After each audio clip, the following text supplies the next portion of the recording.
Okay, Jyoti. Okay, okay. Good evening, all, and thank you for joining us for today's seminar organized by Postgraduate Department of Chemistry, Sree Narayana College, Nattika, in association with the IQC of the college. Before the session, I would like to give certain instructions to the participants. Participants, please keep your microphone in mute mode to avoid any interferences and noise to the resource person and other participants. In between the session, if needed, you can use the chat box. And there will be an opportunity to interact and ask questions to the resource person after the presentation. And kindly note that we'll post a the session where you can mark your attendance. Now, let me formally begin the session. Let me introduce myself. I am Jyotimal KP, Assistant Professor, Department of Chemistry, Sree Narayana College, Nattika, today's webinar coordinator. I begin the session by welcoming our beloved principal, Dr. Reena Ravindran ma'am, who is presiding this webinar, and our HOD, Ajita ma'am, and all the teachers, and a warm welcome to the participants as well.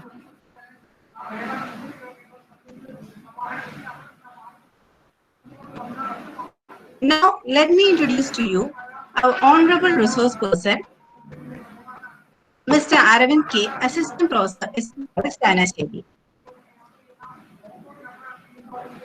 He is an educator and has delivered several public speeches with the aim of developing scientific attitude in the society. He also owns a YouTube channel, No Science, Leave Science, through which he communicates his ideas. He is a part of online classes organized by ASAP in association with universities in Kerala to support the UG and PG students in the current scenario of coronavirus pandemic. He secured first rank with record marks for both BSc and MSc courses. He has book chapters to his credit. Photography, music, writing are his other passions apart from science.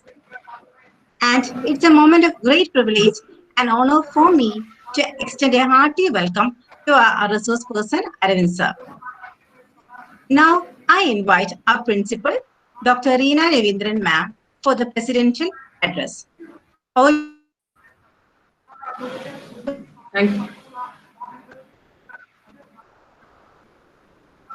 thank you, Jyoti. Good afternoon.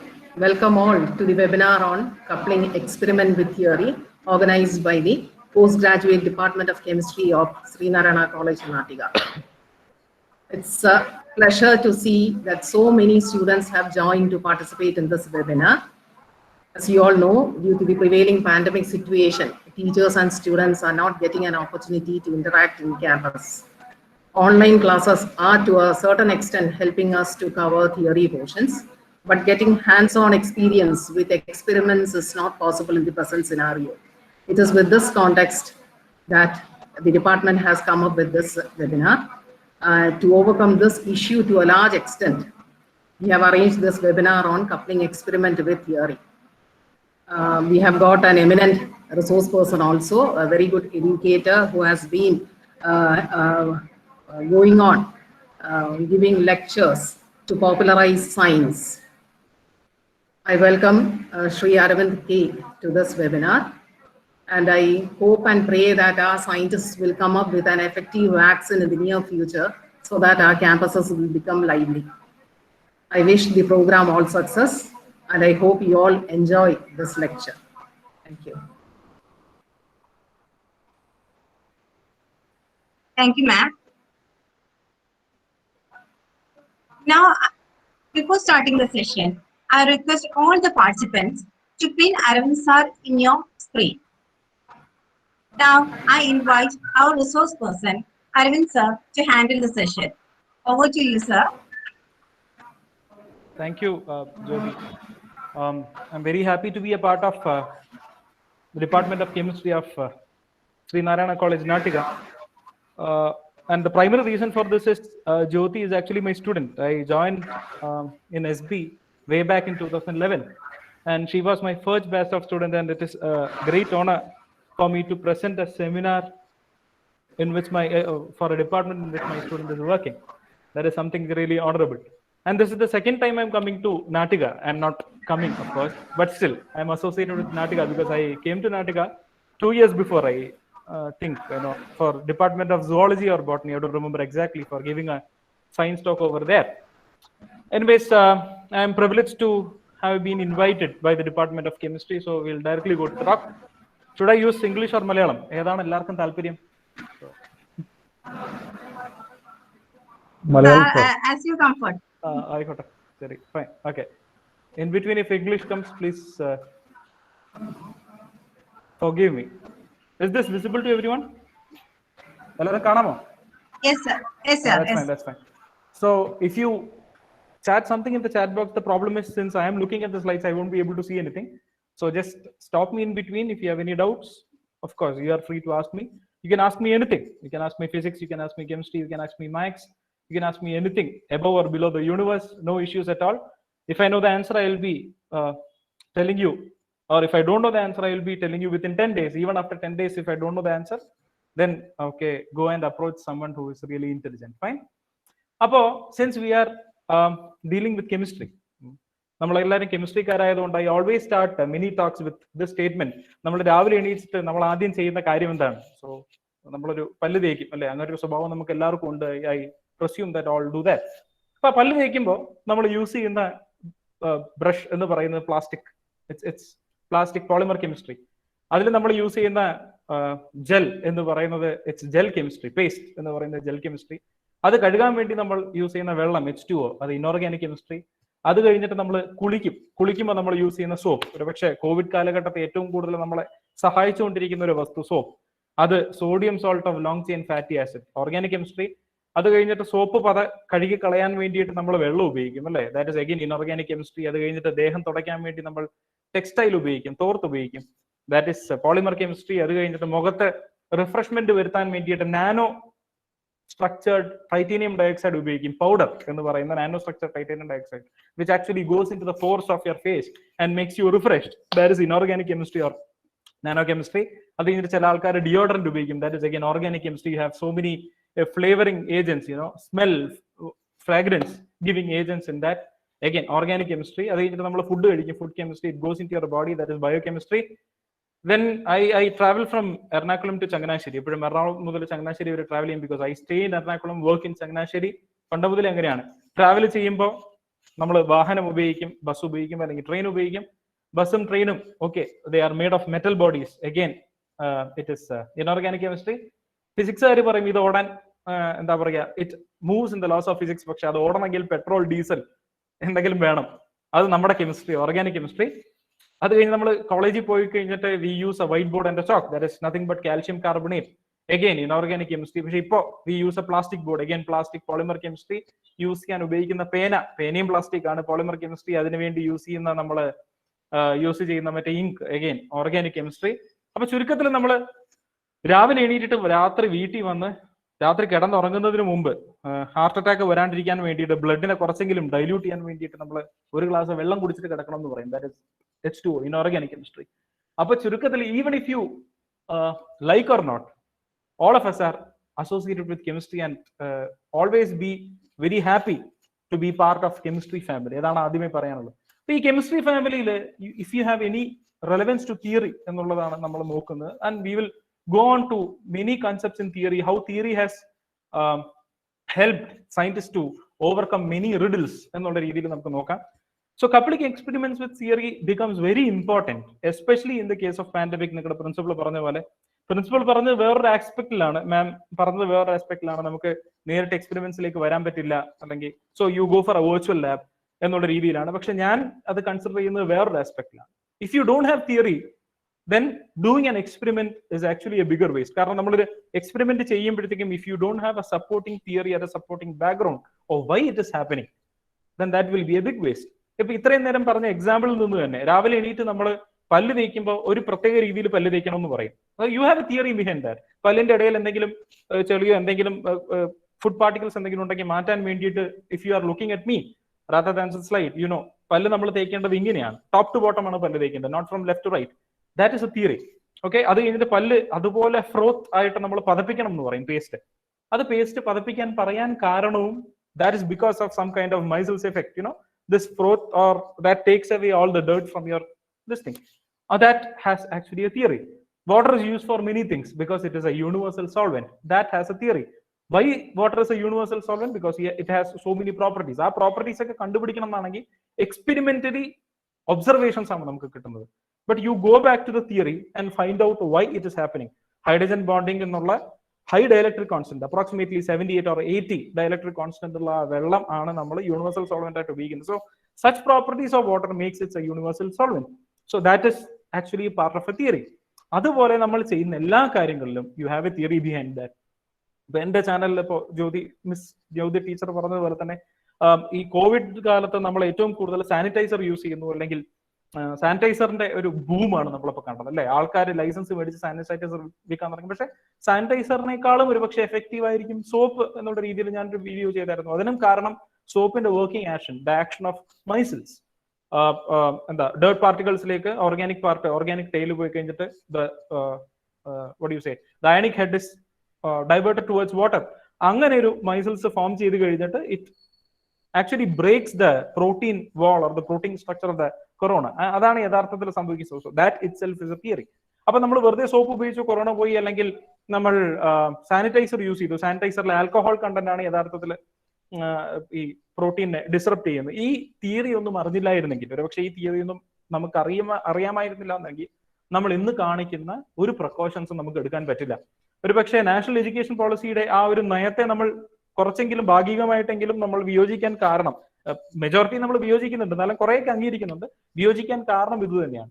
ഒരു sound amount of theory ഒരു സ്റ്റുഡന്റിന് കൊടുത്തില്ല എന്നാണെങ്കിൽ, just vocational oriented ആയിട്ട് മാത്രം കൊടുക്കുകയാണെങ്കിൽ, initially അവന് ജോലി കിട്ടുമെന്ന് നമുക്ക് തോന്നുകയാണെങ്കിലും ഭാവിയിൽ it can create problem. So coupling experiments with theory actually deals with how theory has helped scientists to explain all which is happening in this universe.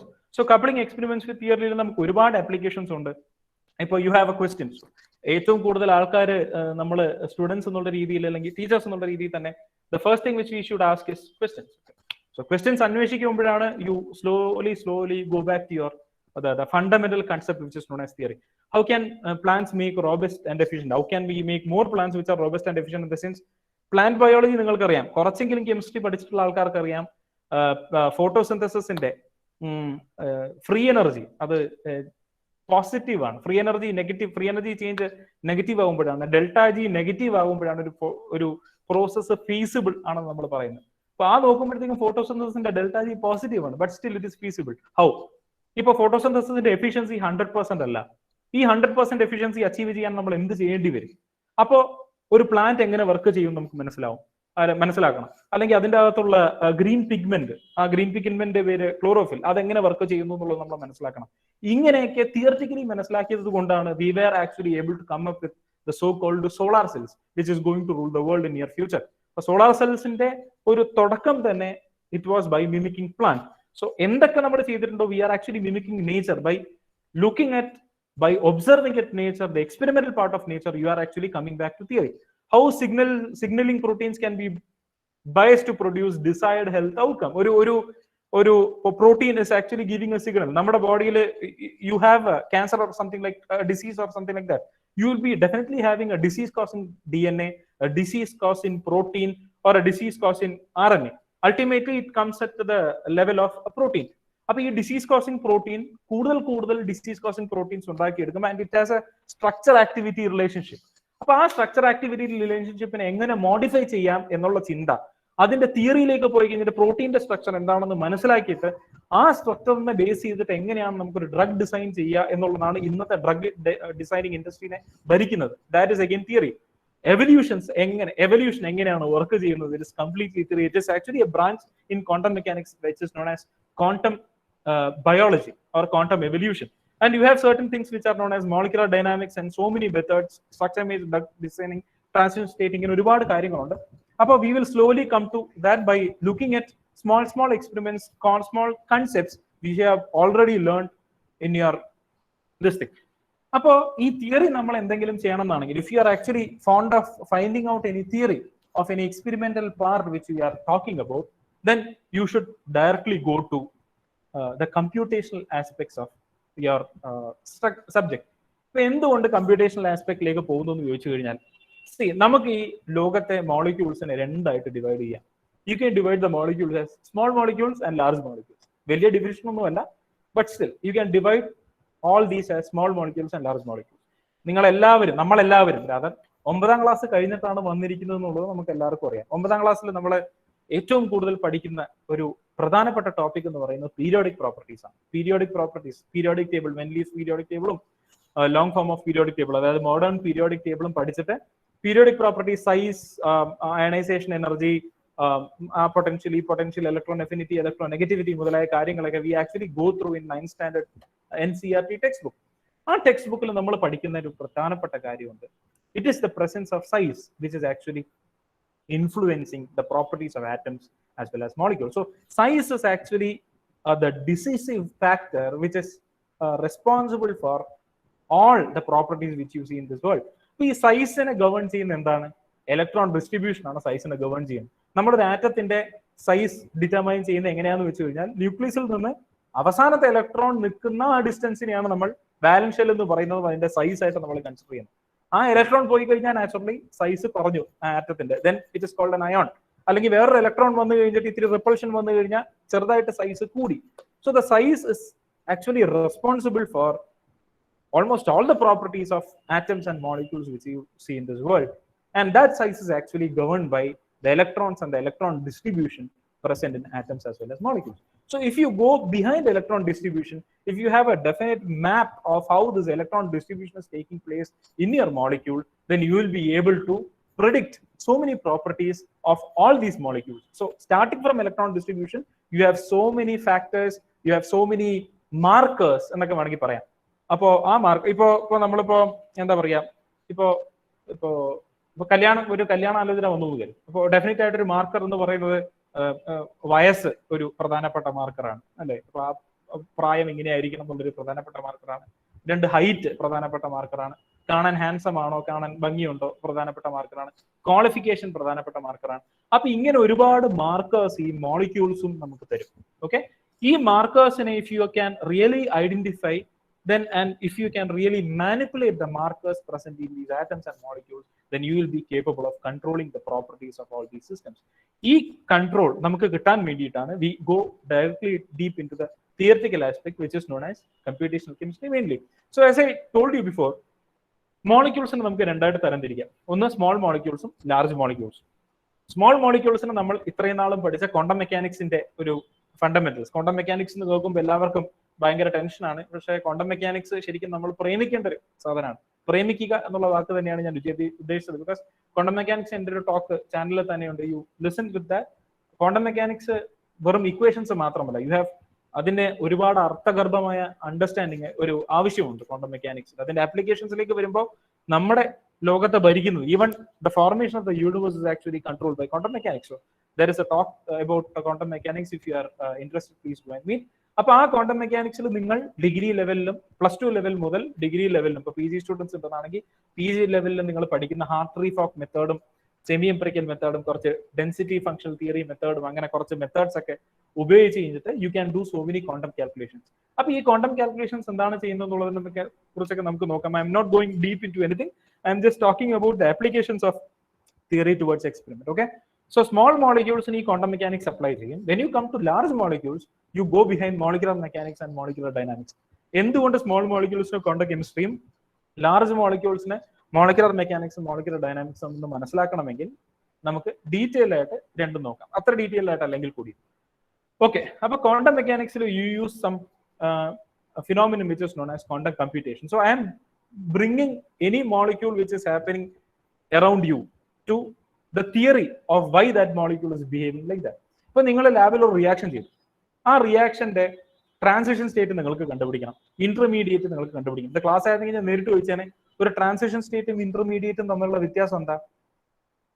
Transition state intermediate എന്ന് പറയുന്നത്, intermediate is something which you can isolate, which you the NMR of which or the IR of which you can take. ആ intermediate എന്നുള്ളൊരു വസ്തുത it is actually forming over there.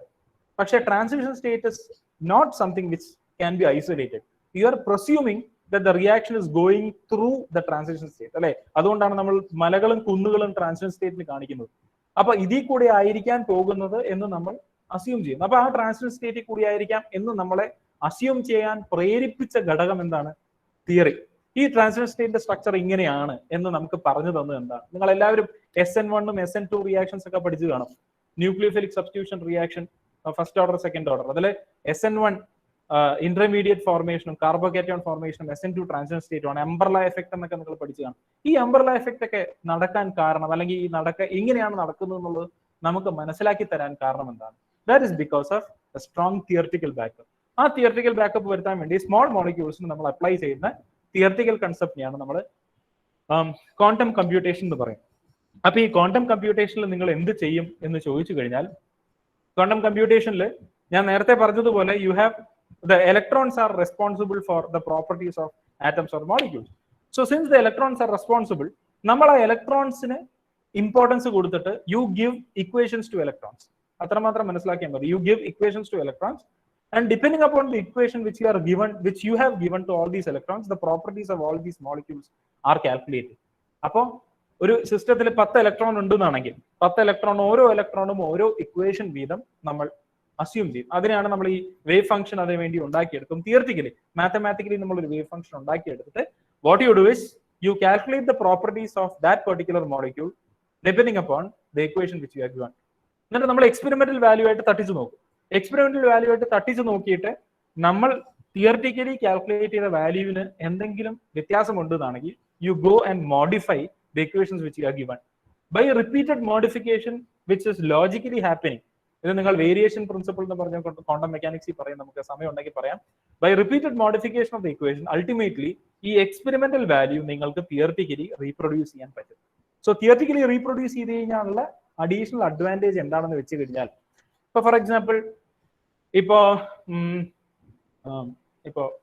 Ethyl benzoate ഒരു molecule ആണ്. ഈ ethyl ബെൻസോയേറ്റിന്റെ esterification reaction നിങ്ങൾ അതെങ്ങനെയാണ് ആ mechanism നടക്കുന്നത് എന്നുള്ളത് നിങ്ങൾക്ക് പഠിക്കണം. എസ്റ്റർ ഹൈഡ്രോളിസിസ് എസ്ട്രിഫിക്കേഷൻ റിയാക്ഷന് 8 മെക്കാനിസംസ് ഉണ്ട്. അപ്പൊ ഒരു മോളിക്യൂൾ ഈ 8 മെക്കാനിസത്തിലൂടെയാണ് ഈ മോളിക്യൂൾ വർക്ക് ചെയ്യുന്നതെന്ന് അറിയാൻ ഒരു മെത്തഡോളജി നേരെ പോയി എക്സ്പെരിമെന്റ് ചെയ്യുക. എക്സ്പെരിമെന്റ് ചെയ്ത് കഴിഞ്ഞാൽ നിങ്ങൾക്ക് മോളിക്യൂൾസിനെ കാണാൻ പറ്റില്ലല്ലോ. നിങ്ങൾ ബെൻസീൻ റിംഗ് വരയ്ക്കുമ്പോഴത്തേക്ക് ഒരു റിംഗ് വരയ്ക്കും, നടുക്കൊരു വട്ടം വരയ്ക്കും, അത്രേ ഉള്ളൂ. ഒരു ഫീനോൾ വരയ്ക്കുമ്പോൾ ഒരു OH കൂടി വരയ്ക്കും. പക്ഷേ നിങ്ങളൊരു ബെൻസീൻ നിങ്ങൾ സൊല്യൂഷൻ കണ്ടിട്ടുണ്ടോ, ഫീനോൾ കണ്ടിട്ടുണ്ടോ? ലിക്വിഡ് ആയിട്ടല്ലേ ഇരിക്കുന്നത്. അവിടെ എവിടെയാണ് നമുക്ക് ബെൻസീൻ റിംഗ് കാണാൻ പറ്റുക? അവിടെ എവിടെയാണ് നമുക്ക് വട്ടം കാണാൻ പറ്റുക? എവിടെയാണ് OH ഒക്കെ കാണാൻ പറ്റുക? It is not seen. അപ്പൊ നിങ്ങളൊക്കെ അങ്ങനെ എഴുതാൻ കാരണം ഈ തിയറിറ്റിക്കൽ കാൽക്കുലേഷൻസ് ആണ്. So what you do is ആ ഒരു മോളിക്യൂളിനെ നമ്മൾ എടുത്തിട്ട് ഈഥൈൽ ബെൻസോയേറ്റ് എന്നുള്ള മോളിക്യൂളിനെ എടുത്തിട്ട് you do some theoretical calculations, you correlate between these two. ഇത് രണ്ടും കോറിലേറ്റ് ചെയ്തിട്ട് once your theory is producing the result of experiment, then you leave the experiment aside. ഇപ്പൊ ഈ തിയറിനെ നിങ്ങൾ ആശ്രയിക്കും. കാരണം ഈ ഒരു റിയാക്ഷനെ ആ തിയറി നന്നായിട്ട് എക്സ്പ്ലെയിൻ ചെയ്യുകയാണെങ്കിൽ any organic molecule which is a derivative of benzoic acid can be predicted using this theory. അപ്പൊ ഈ തിയറിയുടെ അഡ്വാൻറ്റേജ് അതാണ്. ലാബിൽ പോകണ്ട, കെമിക്കൽസ് വേസ്റ്റ് ആക്കണ്ട. നിങ്ങളൊക്കെ ലാബിൽ പോകുമ്പോൾ നിങ്ങളോട് ഒരു സ്പാച്ചിൽ അല്ലെങ്കിൽ 1 ഗ്രാം എടുത്തിടാൻ പറയുമ്പോൾ നിങ്ങൾ സ്പാച്ചിലുകളൊക്കെ വാരിയിടും അല്ലേ? അമോണിയം ക്ലോറൈഡ് ഒക്കെ നിങ്ങൾ ആഡ് ചെയ്യാൻ പറഞ്ഞു കഴിഞ്ഞാൽ, ഒരു ഇനോർഗാനിക് ടെസ്റ്റിന് നിങ്ങൾ അമോണിയം ക്ലോറൈഡിന്റെ സാച്ചുറേറ്റഡ് സൊല്യൂഷൻ ഉണ്ടാക്കാൻ പറഞ്ഞു കഴിഞ്ഞാൽ ടെസ്റ്റ് ട്യൂബിന്റെ പകുതി മൊത്തം അമോണിയം ക്ലോറൈഡ് നിങ്ങൾ വാരിയിടും. നിങ്ങൾ മാത്രമല്ല ഞങ്ങളും പഠിച്ചുകൊണ്ടിരിക്കുന്ന കാലത്ത് അങ്ങനെയൊക്കെ തന്നെയായിരുന്നു. നമുക്കൊരു ബോധമില്ല. പക്ഷെ നമ്മൾ മനസ്സിലാക്കേണ്ട ഒരു കാര്യം എന്താണെന്ന് വെച്ച് കഴിഞ്ഞാൽ, once you start releasing a chemical on to the environment, it is release forever. അത് നമ്മൾ എപ്പോഴും ആലോചിക്കണം. അപ്പൊ നമ്മൾ എക്സ്പെരിമെന്റ് നടത്താൻ വേണ്ടിയിട്ടാണെങ്കിലും നമ്മളെ പഠിപ്പിക്കാൻ വേണ്ടിയിട്ടാണെങ്കിലും, since you are using chemicals and you are throwing it to the sink, it is actually polluting the environment.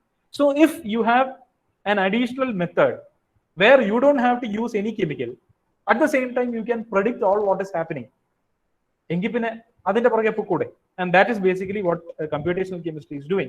വീട്ടിൽ നിന്ന് നമുക്ക് ചെയ്യാൻ, it is actually a broad area of green chemistry. So coming back to computational chemistry, quantum computation, ചെറിയ മോളിക്യൂൾസിന്റെ ഇലക്ട്രോൺസിന് you give importance, you give equations to all these electrons. Equations വെച്ചിട്ട് ആ മോളിക്യൂളിന്റെ properties ഒക്കെ നിങ്ങൾ calculate ചെയ്യും. പ്രോപ്പർട്ടീസ് കാൽക്കുലേറ്റ് ചെയ്ത് കഴിഞ്ഞിട്ട് you correlate this with എക്സ്പെരിമെന്റുമായിട്ട് correlate ചെയ്തിട്ട് if the experimental values reproduced perfectly, then ഇനി നമ്മൾ എക്സ്പെരിമെന്റ് ചെയ്യേണ്ട ആവശ്യമില്ല. NaOH HCl റിയാക്ട് ചെയ്തു, നമുക്കൊരു സോൾട്ട് ആൻഡ് വാട്ടർ കിട്ടി. ഓക്കെ, ഇനി KOH HCl കൂടി റിയാക്ട് ചെയ്യേണ്ട കാര്യമില്ല എന്ന് പറയുന്ന കാര്യമാണ്. കാരണം ഓൾറെഡി NaOH HCl ചെയ്യുമ്പോൾ വാട്ടർ സോൾട്ട് ആൻഡ് വാട്ടർ നമുക്ക് കിട്ടി, then KOH will also produce a similar result എന്നുള്ള കൺക്ലൂഷനിലേക്ക് ക്വാണ്ടം കമ്പ്യൂട്ടേഷൻ കൊണ്ട് നമുക്ക് എത്താൻ പറ്റും എന്നാണ് പറയാണ്ട് പറഞ്ഞത്. ഇപ്പൊ നിങ്ങൾ 5 പേരും കൂടി ചേർന്ന് ഒരാൾ തീയിൽ തൊട്ടു, അയാൾക്ക് കൈ പൊള്ളി. നിങ്ങൾ ഓരോരുത്തരും തീയിൽ തൊടേണ്ട കാര്യമില്ലല്ലോ. തീയിൽ തൊട്ടു കൈ പൊള്ളി എന്നുള്ളത് എക്സ്പെരിമെന്റ് ആണ്. അപ്പൊ തീ നമ്മളെ പൊള്ളിക്കും എന്നുള്ള തിയറിയും. അപ്പൊ ആ തിയറി മനസ്സിലാക്കി കഴിഞ്ഞാൽ പിന്നെ നിങ്ങൾ എക്സ്പെരിമെന്റിലേക്ക് പോകേണ്ട കാര്യമില്ല. Because you will be able to, you are capable or you are potent of predicting what the experiment could be. So quantum computation, as I told you before, it gives importance to electrons. Okay. Another part of computational chemistry or theoretical methodology which you adopt to develop a theory is molecular dynamics. ഈ quantum കമ്പ്യൂട്ടേഷന്റെ ഒരു പ്രശ്നം എന്താണെന്ന് വെച്ച് കഴിഞ്ഞാൽ ഓരോ ഇലക്ട്രോണിനും equations assume ചെയ്യും. Just imagine you are working with a polymer, just imagine you are working with a DNA, just imagine you are working with a protein or N RNA. നിങ്ങൾ ഓരോ ഇലക്ട്രോണിനും ഈക്വേഷൻ ഉണ്ടാക്കിയിട്ട് നിങ്ങളൊരു സോഫ്റ്റ്വെയറിനോട് പറയുകയാണ് എല്ലാ ഇലക്ട്രോൺസും കൂടി ചേർത്തിട്ട് നിങ്ങൾ അവസാനം ഒരു എനർജി അയച്ചു തരൂ എന്ന് സോഫ്റ്റ്വെയറിനോട് പറയുകയാണെങ്കിൽ ആ സോഫ്റ്റ്വെയർ നിങ്ങൾക്ക് അനുസരിക്കാൻ കഴിയുമെങ്കിൽ കൂടിയും നിങ്ങൾ മരിച്ചു കഴിഞ്ഞാലും ആ കാൽക്കുലേഷൻ തീരില്ല. Because your DNA is that vast, your protein is that vast. അപ്പൊ അങ്ങനെയുള്ള സ്ഥലങ്ങളിൽ നമ്മൾ എന്താ ഉപയോഗിക്കുക? Instead of giving importance to electrons, you give importance to nucleus or atoms as a whole. അപ്പൊ അത് തെറ്റല്ലേ? ഇലക്ട്രോൺസ് അല്ലേ ഏറ്റവും കൂടുതൽ ഇമ്പോർട്ടൻസ് നമുക്ക് തരുന്നത്? അപ്പൊ ന്യൂക്ലിയസിലേക്ക് പോകുമ്പോൾ എന്തെങ്കിലും തെറ്റല്ലേ എന്ന് ചോദിച്ചു കഴിഞ്ഞാൽ you are actually monitoring the electrons indirectly through nucleus എന്ന് വേണം പറയാൻ. മനസ്സിലായി കാണില്ലല്ലേ? അതായത് ഇപ്പൊ ഒരു പ്രോട്ടീൻ അല്ലെങ്കിൽ DNA-യുടെ ഒരു പ്രോപ്പർട്ടി നമ്മൾ മനസ്സിലാക്കാൻ വേണ്ടിയിട്ട് if you are taking 1 electron each, ഓരോ ഇലക്ട്രോണിനെയും പെറുക്കിയെടുത്ത് ഓരോ അല്ലെ നമ്മുടെ പഞ്ചായത്തിൽ ഓരോ അരിയും പെറുക്കിയെടുക്കുന്ന ഓരോ ഇലക്ട്രോണിനെയും പെറുക്കിയെടുത്ത് കഴിഞ്ഞിട്ട് if you assume equations, what is going to happen? അത്രയും ഇലക്ട്രോൺസിന്റെ എല്ലാം കാൽക്കുലേറ്റ് ചെയ്ത് വരുമ്പോൾ യു വിൽ ഡൈ നാച്ചുറലി, യാതൊരു സംശയവും വേണ്ട. You do a quantum calculation for a DNA unless and until you have a super computer. അത് ലോകത്ത് 1-2 ഒരു പക്ഷെ മാത്രമേ ഉണ്ടാവുള്ളൂ. ഓക്കെ. അപ്പൊ അങ്ങനെയുള്ള അവസ്ഥയിൽ എന്താ ചെയ്യുക? അവിടെയാണ് മോളിക്കുലർ ഡൈനാമിക്സിന്റെ സിഗ്നിഫിക്കൻസ് വരുന്നത്. You are dealing the same system by giving importance to nucleus. അതായത് just imagine that you are sitting in Andromeda galaxy. നമ്മുടെ മിൽക്കി വേ ഗാലക്സിയുടെ തൊട്ടടുത്തുള്ള ഗാലക്സിയാണ് ആൻഡ്രോമേഡ ഗാലക്സി. ഈ ആൻഡ്രോമേഡ ഗാലക്സിന്ന് ഒരാള് സോളാർ സിസ്റ്റം ഒബ്സർവ് ചെയ്യുകയാണെന്ന് കരുത്, through a telescope or some instrument, some sophisticated instrument. ഒരു ഏലിയൻ ഉണ്ടോ ഇല്ലയോ എന്നുള്ളത് വേറൊരു ചോദ്യം. If you are interested we will answer that later. അപ്പൊ ആ ഏലിയൻ ഇങ്ങനെ ഒബ്സർവ് ചെയ്യുമ്പോൾ ഏലിയന് 2 പോസിബിലിറ്റീസ് ഉണ്ട്. ഒന്നുകിൽ മെർക്കുറി ഒബ്സർവ് ചെയ്യാം, എർത്ത് ഒബ്സർവ് ചെയ്യാം, Venus, Mars, Jupiter, Saturn, Uranus, Neptune and Pluto. 9 planets, 8 planets, 9 planets. എന്ത് തർക്കമെങ്കിലും I consider Pluto to be a planet also. അപ്പൊ 9 പ്ലാനറ്റ്സിനെ ഇൻഡിവിജ്വലി ഒബ്സർവ് ചെയ്യാം. That is one option. Okay. അങ്ങനെ ഒബ്സർവ് ചെയ്യുന്നതിന് പകരം if he is observing the sun alone, ബാക്കിയുള്ള 9 പ്ലാനറ്റ്സിനെ observe ചെയ്തതിന് തുല്യമല്ലേ? ബിക്കോസ് സണ്ണിന്റെ മൂവ്മെന്റിനെ ആശ്രയിച്ചായിരിക്കുമല്ലോ ബാക്കിയുള്ള എല്ലാ പ്ലാനറ്റ്സിന്റെയും മൂവ്മെന്റ്. അപ്പോ 9 പ്ലാനറ്റ്സിനെ 9 ടെലസ്കോപ്പ് കൊണ്ട് 24 hours മോണിറ്റർ ചെയ്യുന്നതിനേക്കാളും നല്ലത്. Okay. By calculating the interaction between your sun as well as these 9 planets, സണ്ണിനെ മാത്രം പിന്നെ 24 hours ഒബ്സർവ് ചെയ്താൽ പോരെ? ബാക്കിയുള്ള പ്ലാനറ്റ്സിന്റെ കുറച്ച് പ്രോപ്പർട്ടീസ് നമുക്ക് അറിയാമെങ്കിൽ from some quantum calculations, then observing the sun is more than sufficient. Okay. അപ്പോൾ ഒബ്സർവിംഗ് ദ സൺ എന്ന് പറയുമ്പോൾ സണ്ണിനെ ഒബ്സർവ് ചെയ്തിട്ട് ബാക്കി 9 പ്ലാനറ്റ്സിന്റെ പൊസിഷൻ കണ്ടുപിടിക്കുക എന്നുള്ളത് മോളിക്കുലർ ഡൈനാമിക്സും ഓരോ പ്ലാനറ്റിന്റെയും ഒബ്സർവ് ചെയ്യുക എന്ന് പറയുന്നത് ക്വാണ്ടം മെക്കാനിക്സ് ആണ്. അപ്പൊ ഈ മോളിക്കുലർ ഡൈനാമിക്സിൽ ചെയ്യുന്നത് എന്താണെന്ന് വെച്ച് കഴിഞ്ഞാൽ you are giving importance to nuclei. ഈ ന്യൂക്ലിയസ് ഇന്ററാക്ഷൻസ് ന്യൂട്ടോണിയൻ ഫിസിക്സ് വെച്ചിട്ട്, ഇതിൽ കൂടുതൽ നമുക്ക് MSc ടോപ്പിക് ആണ്, ഇതിൽ കൂടുതൽ ഡീറ്റെയിലേക്ക് പോകുന്നില്ല. ആ ന്യൂട്ടോണിയൻ ഫിസിക്സ് വെച്ചിട്ട് you are calculating the properties of these molecules. ആ പ്രോപ്പർട്ടീസ് കാൽക്കുലേറ്റ് ചെയ്യുന്ന ഒരു example I will show you A video, then you will understand how molecular dynamics is helping us. So this video is actually giving you a mixture of oil and water. Okay. Oil and water തമ്മിൽ mix ചെയ്യില്ലല്ലോ. ഓയിലിന് പകരം we are using pentane over here and you are using molecular dynamic simulation. You are making a system where you have oil as well as pentane directly together. ഈ ഓയിലും പെന്റേനും വളരെ random ആയിട്ട്, പെന്റേനും വാട്ടറും random ആയിട്ട് distribute ചെയ്തിരിക്കുകയാണ്. ആ blue, white, റെഡിലൊക്കെ കാണുന്നത് നമ്മുടെ പെന്റേനും, ചെറിയ ചെറിയ മോളിക്യൂൾസ് ആയിട്ട് കാണുന്നത് വാട്ടർ മോളിക്യൂളും. Okay. And you are doing a molecular dynamic simulation. Let us see what can happen.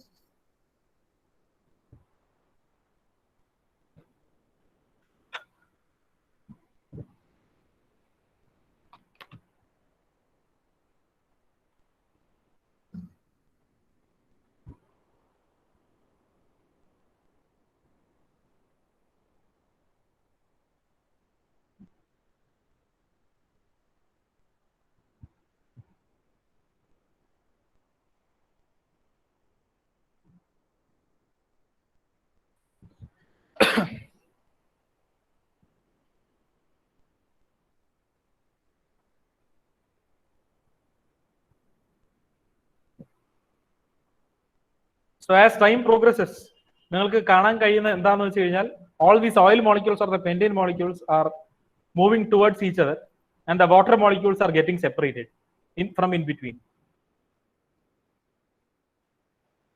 Okay, so that is the final result. You have excuse me, sir, the video is not visible, sir. Oh my god. Okay, I'll present it once again.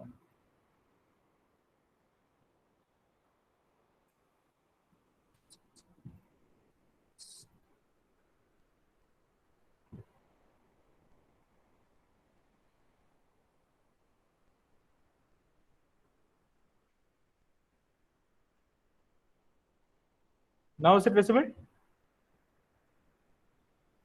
Hello? Yes, sir. Now it's visible. ഇനി ഞാൻ പറയേണ്ട കാര്യമില്ലല്ലോ, just enjoy the video.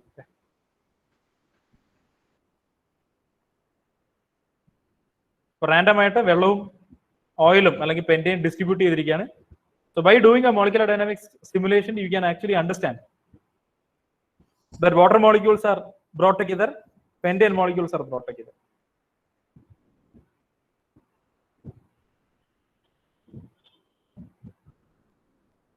ഈ പോയിന്റിലാണ് molecular dynamic simulation calculate ചെയ്യുന്നത്, start ചെയ്യുന്നത്. And you have with something known as PS, picosecond ആണ്. So you are running this molecular dynamic simulation for a very huge time. So with time, molecular dynamic simulation will tell you how the system behaves.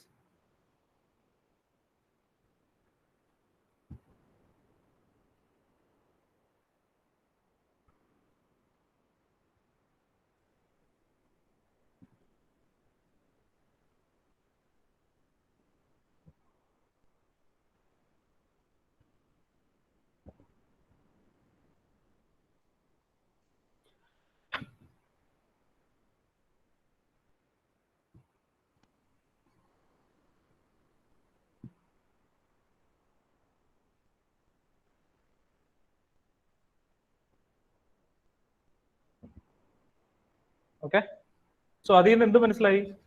നമുക്ക് molecular dynamic simulations എന്ന് പറയുന്ന technique ഉപയോഗിച്ച് കഴിഞ്ഞിട്ട് when you give A system which is having water as well as pentane or oil, with time actually theoretically you can explain why this is happening. നമ്മൾ ആ system ഇന്ന് ആ structure എടുത്തിട്ട് നമ്മൾ അനലൈസ് ചെയ്യണം. അനലൈസ് ചെയ്യുമ്പോൾ അവർ തമ്മിലുള്ള ഹൈഡ്രോഫോബിക് ഇന്ററാക്ഷനും ഈ പറയുന്ന ഹൈഡ്രജൻ ഹൈഡ്രജൻ ബോണ്ടിങ്ങും ഒരുപാട് കാര്യങ്ങളൊക്കെ വിസിബിൾ ആവും. നമ്മൾ അത്രയും ഡീറ്റെയിൽസിലേക്ക് പോകുന്നില്ല. So this is real simulation. Simulation എന്ന് പറഞ്ഞു കഴിഞ്ഞാൽ തിയറിനെ നമ്മൾ എക്സ്പെരിമെന്റൽ വാല്യൂയിലേക്ക് കൊണ്ടുവരുന്ന പ്രക്രിയ. This is actually what you so now is actually A real simulation of what is really happening when you mix water and oil. അതായത് വെള്ളവും ഓയിലും നമ്മൾ റാൻഡമായിട്ട് മിക്സ് ചെയ്യുക. ഒരു കുപ്പിക്കകത്ത് എടുത്തിട്ട് വെള്ളവും ഓയിലും നന്നായിട്ട് മിക്സ് ചെയ്യുക. നന്നായിട്ട് മിക്സ് ചെയ്ത് കഴിഞ്ഞിട്ട് if you keep them for settling, കുറെ നേരം കഴിയുമ്പോഴത്തേക്കും ഓയിൽ ഓയിലിന്റെ പാർട്ടിലും വെള്ളം വെള്ളത്തിന്റെ പാർട്ടും ആകാൻ കാരണം അതിന്റെ തിയറിയാണ് നമ്മളിപ്പോൾ യഥാർത്ഥത്തിൽ കണ്ടത്. ഓക്കെ, ഇനി will go on to applications how theory is correlated with experiment right now. നിങ്ങൾ എപ്പോഴും ഒരു തിയറി ചെയ്യുമ്പോൾ ആദ്യം നിങ്ങൾ മനസ്സിൽ ഓർക്കേണ്ട ഒരു പോയിന്റ് ആണ് ജോമെട്രി ഒപ്റ്റിമൈസേഷൻ എന്ന് പറയുന്നത്. അപ്പൊ എന്താണ് ജോമെട്രി ഒപ്റ്റിമൈസേഷൻ എന്ന് ചോദിച്ചു കഴിഞ്ഞാൽ you are actually bringing a molecule to the ground state എന്ന് വേണം പറയാം. അതായത് ഇപ്പോ നമ്മൾ തിയറിറ്റിക്കലി ഓരോന്ന് ചെയ്യുന്നു എന്ന് പറയുമ്പോൾ what you are actually doing is you are generating the structure of the compound which you want to calculate the property of. അപ്പൊ ഏത് കോമ്പൗണ്ടിന്റെ പ്രോപ്പർട്ടി ആണോ നമ്മൾ കാൽക്കുലേറ്റ് ചെയ്യേണ്ടത് അതിന്റെ സ്ട്രക്ചർ നമ്മൾ വരച്ചിട്ട് കൊടുക്കുകയാണ് നമ്മൾ യഥാർത്ഥത്തിൽ ആ സോഫ്റ്റ്വെയറിന്. അപ്പൊ നമ്മൾ വരച്ചു കൊടുക്കുന്ന സ്ട്രക്ചർ കറക്റ്റ് ആയിരിക്കണം എന്നില്ല. അപ്പൊ നമ്മൾ ആദ്യം എപ്പോഴും തിയറി ചെയ്യുമ്പോൾ you do a process which is known as geometry optimisation which brings your molecule to the ground state of the how the molecule behaves in the natural state. എന്ന് വെച്ച് കഴിഞ്ഞാൽ നമ്മളൊരു വാട്ടർ മോളിക്യൂളിനെ 180 ഡിഗ്രി, വാട്ടർ മോളിക്യൂളിന്റെ bond angle 104.5 degree അല്ലെ, ആ water മോളിക്യൂളിനെ നമ്മൾ 110 അറിയാണ്ട് വരച്ചു പോയി. നമ്മൾ വരയ്ക്കുമ്പോൾ 110 ആയിപ്പോയി, വേറൊരു സ്റ്റുഡന്റ് വരയ്ക്കുമ്പോൾ 120 ആയിപ്പോയി, വേറൊരു സ്റ്റുഡന്റ് വരയ്ക്കുമ്പോൾ 180 ആയിപ്പോയി. ഇപ്പൊ 180, 120, 110 എന്നൊക്കെ പറയുന്ന പല ബോണ്ട് ആംഗിൾ വാട്ടർ മോളിക്യൂൾ വരച്ചു കഴിഞ്ഞാൽ നമുക്ക് ഉദ്ദേശിക്കുന്ന പ്രോപ്പർട്ടി കിട്ടില്ല. കാരണം യഥാർത്ഥത്തിൽ വാട്ടർ അങ്ങനെയല്ലല്ലോ എക്സിസ്റ്റ് ചെയ്യുന്നത്. So whether you do quantum calculation, whether you do molecular dynamic simulations, which I showed before some time, the first step which you do is geometry optimization. The geometry optimization എന്ന് പറയുമ്പോൾ you are bringing the molecule to the ground state of how the molecule actually existed. Okay, അങ്ങനെയുള്ള computational chemistry there are two different aspects. അത് നമുക്ക് അതിലേക്ക് പിന്നീട് പോകാം. അപ്പൊ അങ്ങനെ ജോമെട്രി ഒപ്റ്റിമൈസ് ചെയ്ത സ്ട്രക്ചർ വെച്ചിട്ട് നമ്മൾ ഒരുപാട് കാൽക്കുലേഷൻസ് നടത്തും. അപ്പൊ അങ്ങനെയുള്ള നടത്തിയ ഒരുപാട് കാൽക്കുലേഷൻസും പബ്ലിഷ് ചെയ്ത കുറച്ച് പേപ്പേഴ്സും ഇതിന്റെ ആപ്ലിക്കേഷൻസിനെ കുറിച്ച് നമുക്കൊന്ന് നോക്കാം. Okay, the first calculation is calculation of potential energy surface. Potential energy surface എന്നൊക്കെ പറഞ്ഞ് നിങ്ങൾ പേടിക്കൊന്നും വേണ്ട. It is nothing but the energy profile diagram. നിങ്ങളൊരു റിയാക്ടന്റ് ഇന്റർമീഡിയറ്റ് പ്രോഡക്റ്റ് എന്ന് പറയുന്ന എനർജി പ്രൊഫൈൽ ഡയഗ്രാം നിങ്ങൾ വരയ്ക്കുന്നത് പോലെ തന്നെയാണ്. ഈതേന്റെ eclipsed form, staggered form, gauche form, ആ ഫോം, ഈ ഫോം, സൈക്ലോഹെക്സൈന്റെ അത് ഇത് ചെയർ ബോട്ട് എന്നൊക്കെ പറഞ്ഞിട്ട് നിങ്ങൾ പഠിച്ചതാണ്. അപ്പൊ ഈ ചെയർ ബോട്ടിന്റെ ഒക്കെ സ്ട്രക്ചർ ഇങ്ങനെയാണെന്ന് നിങ്ങൾക്ക് ആരാ പറഞ്ഞു തന്നെ? ടെക്സ്റ്റ് ബുക്കിലുണ്ട്, നമ്മളത് കണ്ടുപിടിച്ചു അല്ലെ? പക്ഷെ അതല്ലാണ്ട് നമുക്ക് ചെയ്യാൻ പറ്റും. What you do is you go behind the computation software, draw the structures of all these molecules, എന്നിട്ട് ഒരു എനർജി പ്രൊഫൈൽ ഡയഗ്രാം നിങ്ങൾക്ക് കണ്ടുപിടിക്കാൻ പറ്റും. Okay, so once you know the structure of all these molecules, you can actually even predict, if you know the reactant as well as product, you will be able to predict the intermediate structure which is happening at the transition state. Either reaction aanengil you will be able to predict intermediate also. appo angane by theory ningalku ipo ee compound inde pere it's nothing but butane. ipo butane inde potential energy surface aanu, adinte energy profile diagram aanu ivide kodutirikkunu. butane gas aanu alle, ado liquid aano? നിങ്ങൾ ആലോചിച്ച് കണ്ടുപിടിക്കും. Ethane എന്തായാലും gas ആണല്ലോ അല്ലെ? അപ്പൊ ഈ gas ആയിട്ടുള്ള ഈതേന്റെ energy profile diagram കണ്ടുപിടിക്കാൻ നിങ്ങൾക്ക് ലാബിൽ പോയിട്ട് എന്തുമാത്രം ബുദ്ധിമുട്ട് കാണും. ഒന്നാമത് ഗ്യാസിനെ നമുക്ക് കൺട്രോൾ ചെയ്യാൻ പറ്റില്ല. സോളിഡ് ആണെങ്കിൽ ഭയങ്കര കൺട്രോൾ ആയിരിക്കും സോളിഡിന്. ലിക്വിഡ് ആണെങ്കിൽ നമുക്ക് നമ്മുടെ പാകത്തിനാണ്, you will be able to control. But how do you control a gas? ഈ ഗ്യാസിനെ ഒരു ക്രയോസ്കോപ്പിക് ടെക്നിക്ക് വെച്ചിട്ട് ലോവർ ടെമ്പറേച്ചറിലേക്ക് പോയി പല ടെമ്പറേച്ചറിന് ആവശ്യത്തിന് എനർജി കൊടുത്തു കഴിഞ്ഞിട്ട് if you try to plot the potential energy surface or the energy profile diagram which you have studied in your lower classes, that will be impossible. അവിടെയൊക്കെ ഈ തിയറി നമ്മളെ ഭയങ്കരമായിട്ട് ഹെൽപ്പ് ചെയ്യും. അപ്പൊ ഇതിന്റെ ഇങ്ങനെയാണ് നടക്കുന്നതെന്ന് മനസ്സിലായി കഴിഞ്ഞാൽ any alkane molecule you will be able to predict using this theory. അപ്പൊ ഈ പൊട്ടൻഷ്യൽ എനർജി സർഫസിന്റെ ഒരു കൺസ്ട്രക്ഷന്റെ പുറകിലും you have so called theory. This is another potential energy surface which you can think about. ഒരു ട്വിസ്റ്റഡ് ഫോം, ആ form, ഈ form എന്നൊക്കെ പറഞ്ഞുകൊണ്ട് നിങ്ങൾ കുറെ ഇതിൽ പഠിച്ചു കാണും. ആ പഠിച്ച ട്വിസ്റ്റഡ് ഫോം ഇങ്ങനെയാണ്, ബോട്ട് ഫോം ഇങ്ങനെയാണ്, ചെയർ ഫോം ഇങ്ങനെയാണ്, അതിന്റെ സ്ട്രക്ചർ ഇങ്ങനെയാണ്, അതിന്റെ ബോണ്ട് ലെങ്ത് ഇങ്ങനെയാണ്, ഡൈഹെഡ്രൽ ആംഗിൾ ഇങ്ങനെയാണ് എന്നൊക്കെ പറഞ്ഞു തരുന്നത് basically it is the theory. Because no one has seen a butane as such. ഞാൻ നേരത്തെ പറഞ്ഞ പോലെ ഒരു ഫീനോളിലെ OH ബെൻസീൻ റിംഗും ഒന്നും ആരും കണ്ടിട്ടൊന്നുമില്ല. കറക്റ്റ്, നമ്മൾ NMR ഡേറ്റ വെച്ചിട്ട് ഇതിന്റെ സ്ട്രക്ചർ ഇങ്ങനെയായിരിക്കും പ്രൊഡിക്ട് ചെയ്യുക ചെയ്യുന്നത്. അപ്പൊ കാണാത്ത സാധനം ഇങ്ങനെയാണ് നിൽക്കുന്നത് നമുക്ക് പ്രൊഡിക്ട് ചെയ്യാൻ വേണ്ടിയിട്ട് ഈ പറയുന്ന തിയറിറ്റിക്കൽ ഐഡിയാസ് നമ്മൾ ഒരുപാട് ഹെൽപ്പ് ചെയ്യും എന്നുള്ളത് നമ്മൾ മനസ്സിലാക്കുക. And this is actually a small exercise for you. 4 amino pyridine, ഇതിൽ ഏതാണ് basic site? Just think for a moment. Basic site എന്ന് പറഞ്ഞാൽ which is capable of accepting an H+. അതിനെയാണല്ലോ നമ്മൾ ബേസിക് സൈറ്റ് എന്ന് പറയുന്നത് അല്ലെ? അവിടെ NH2 പ്രൈമറി അമീനിലെ നൈട്രജൻ ആറ്റത്തിനും it is capable of accepting an H+.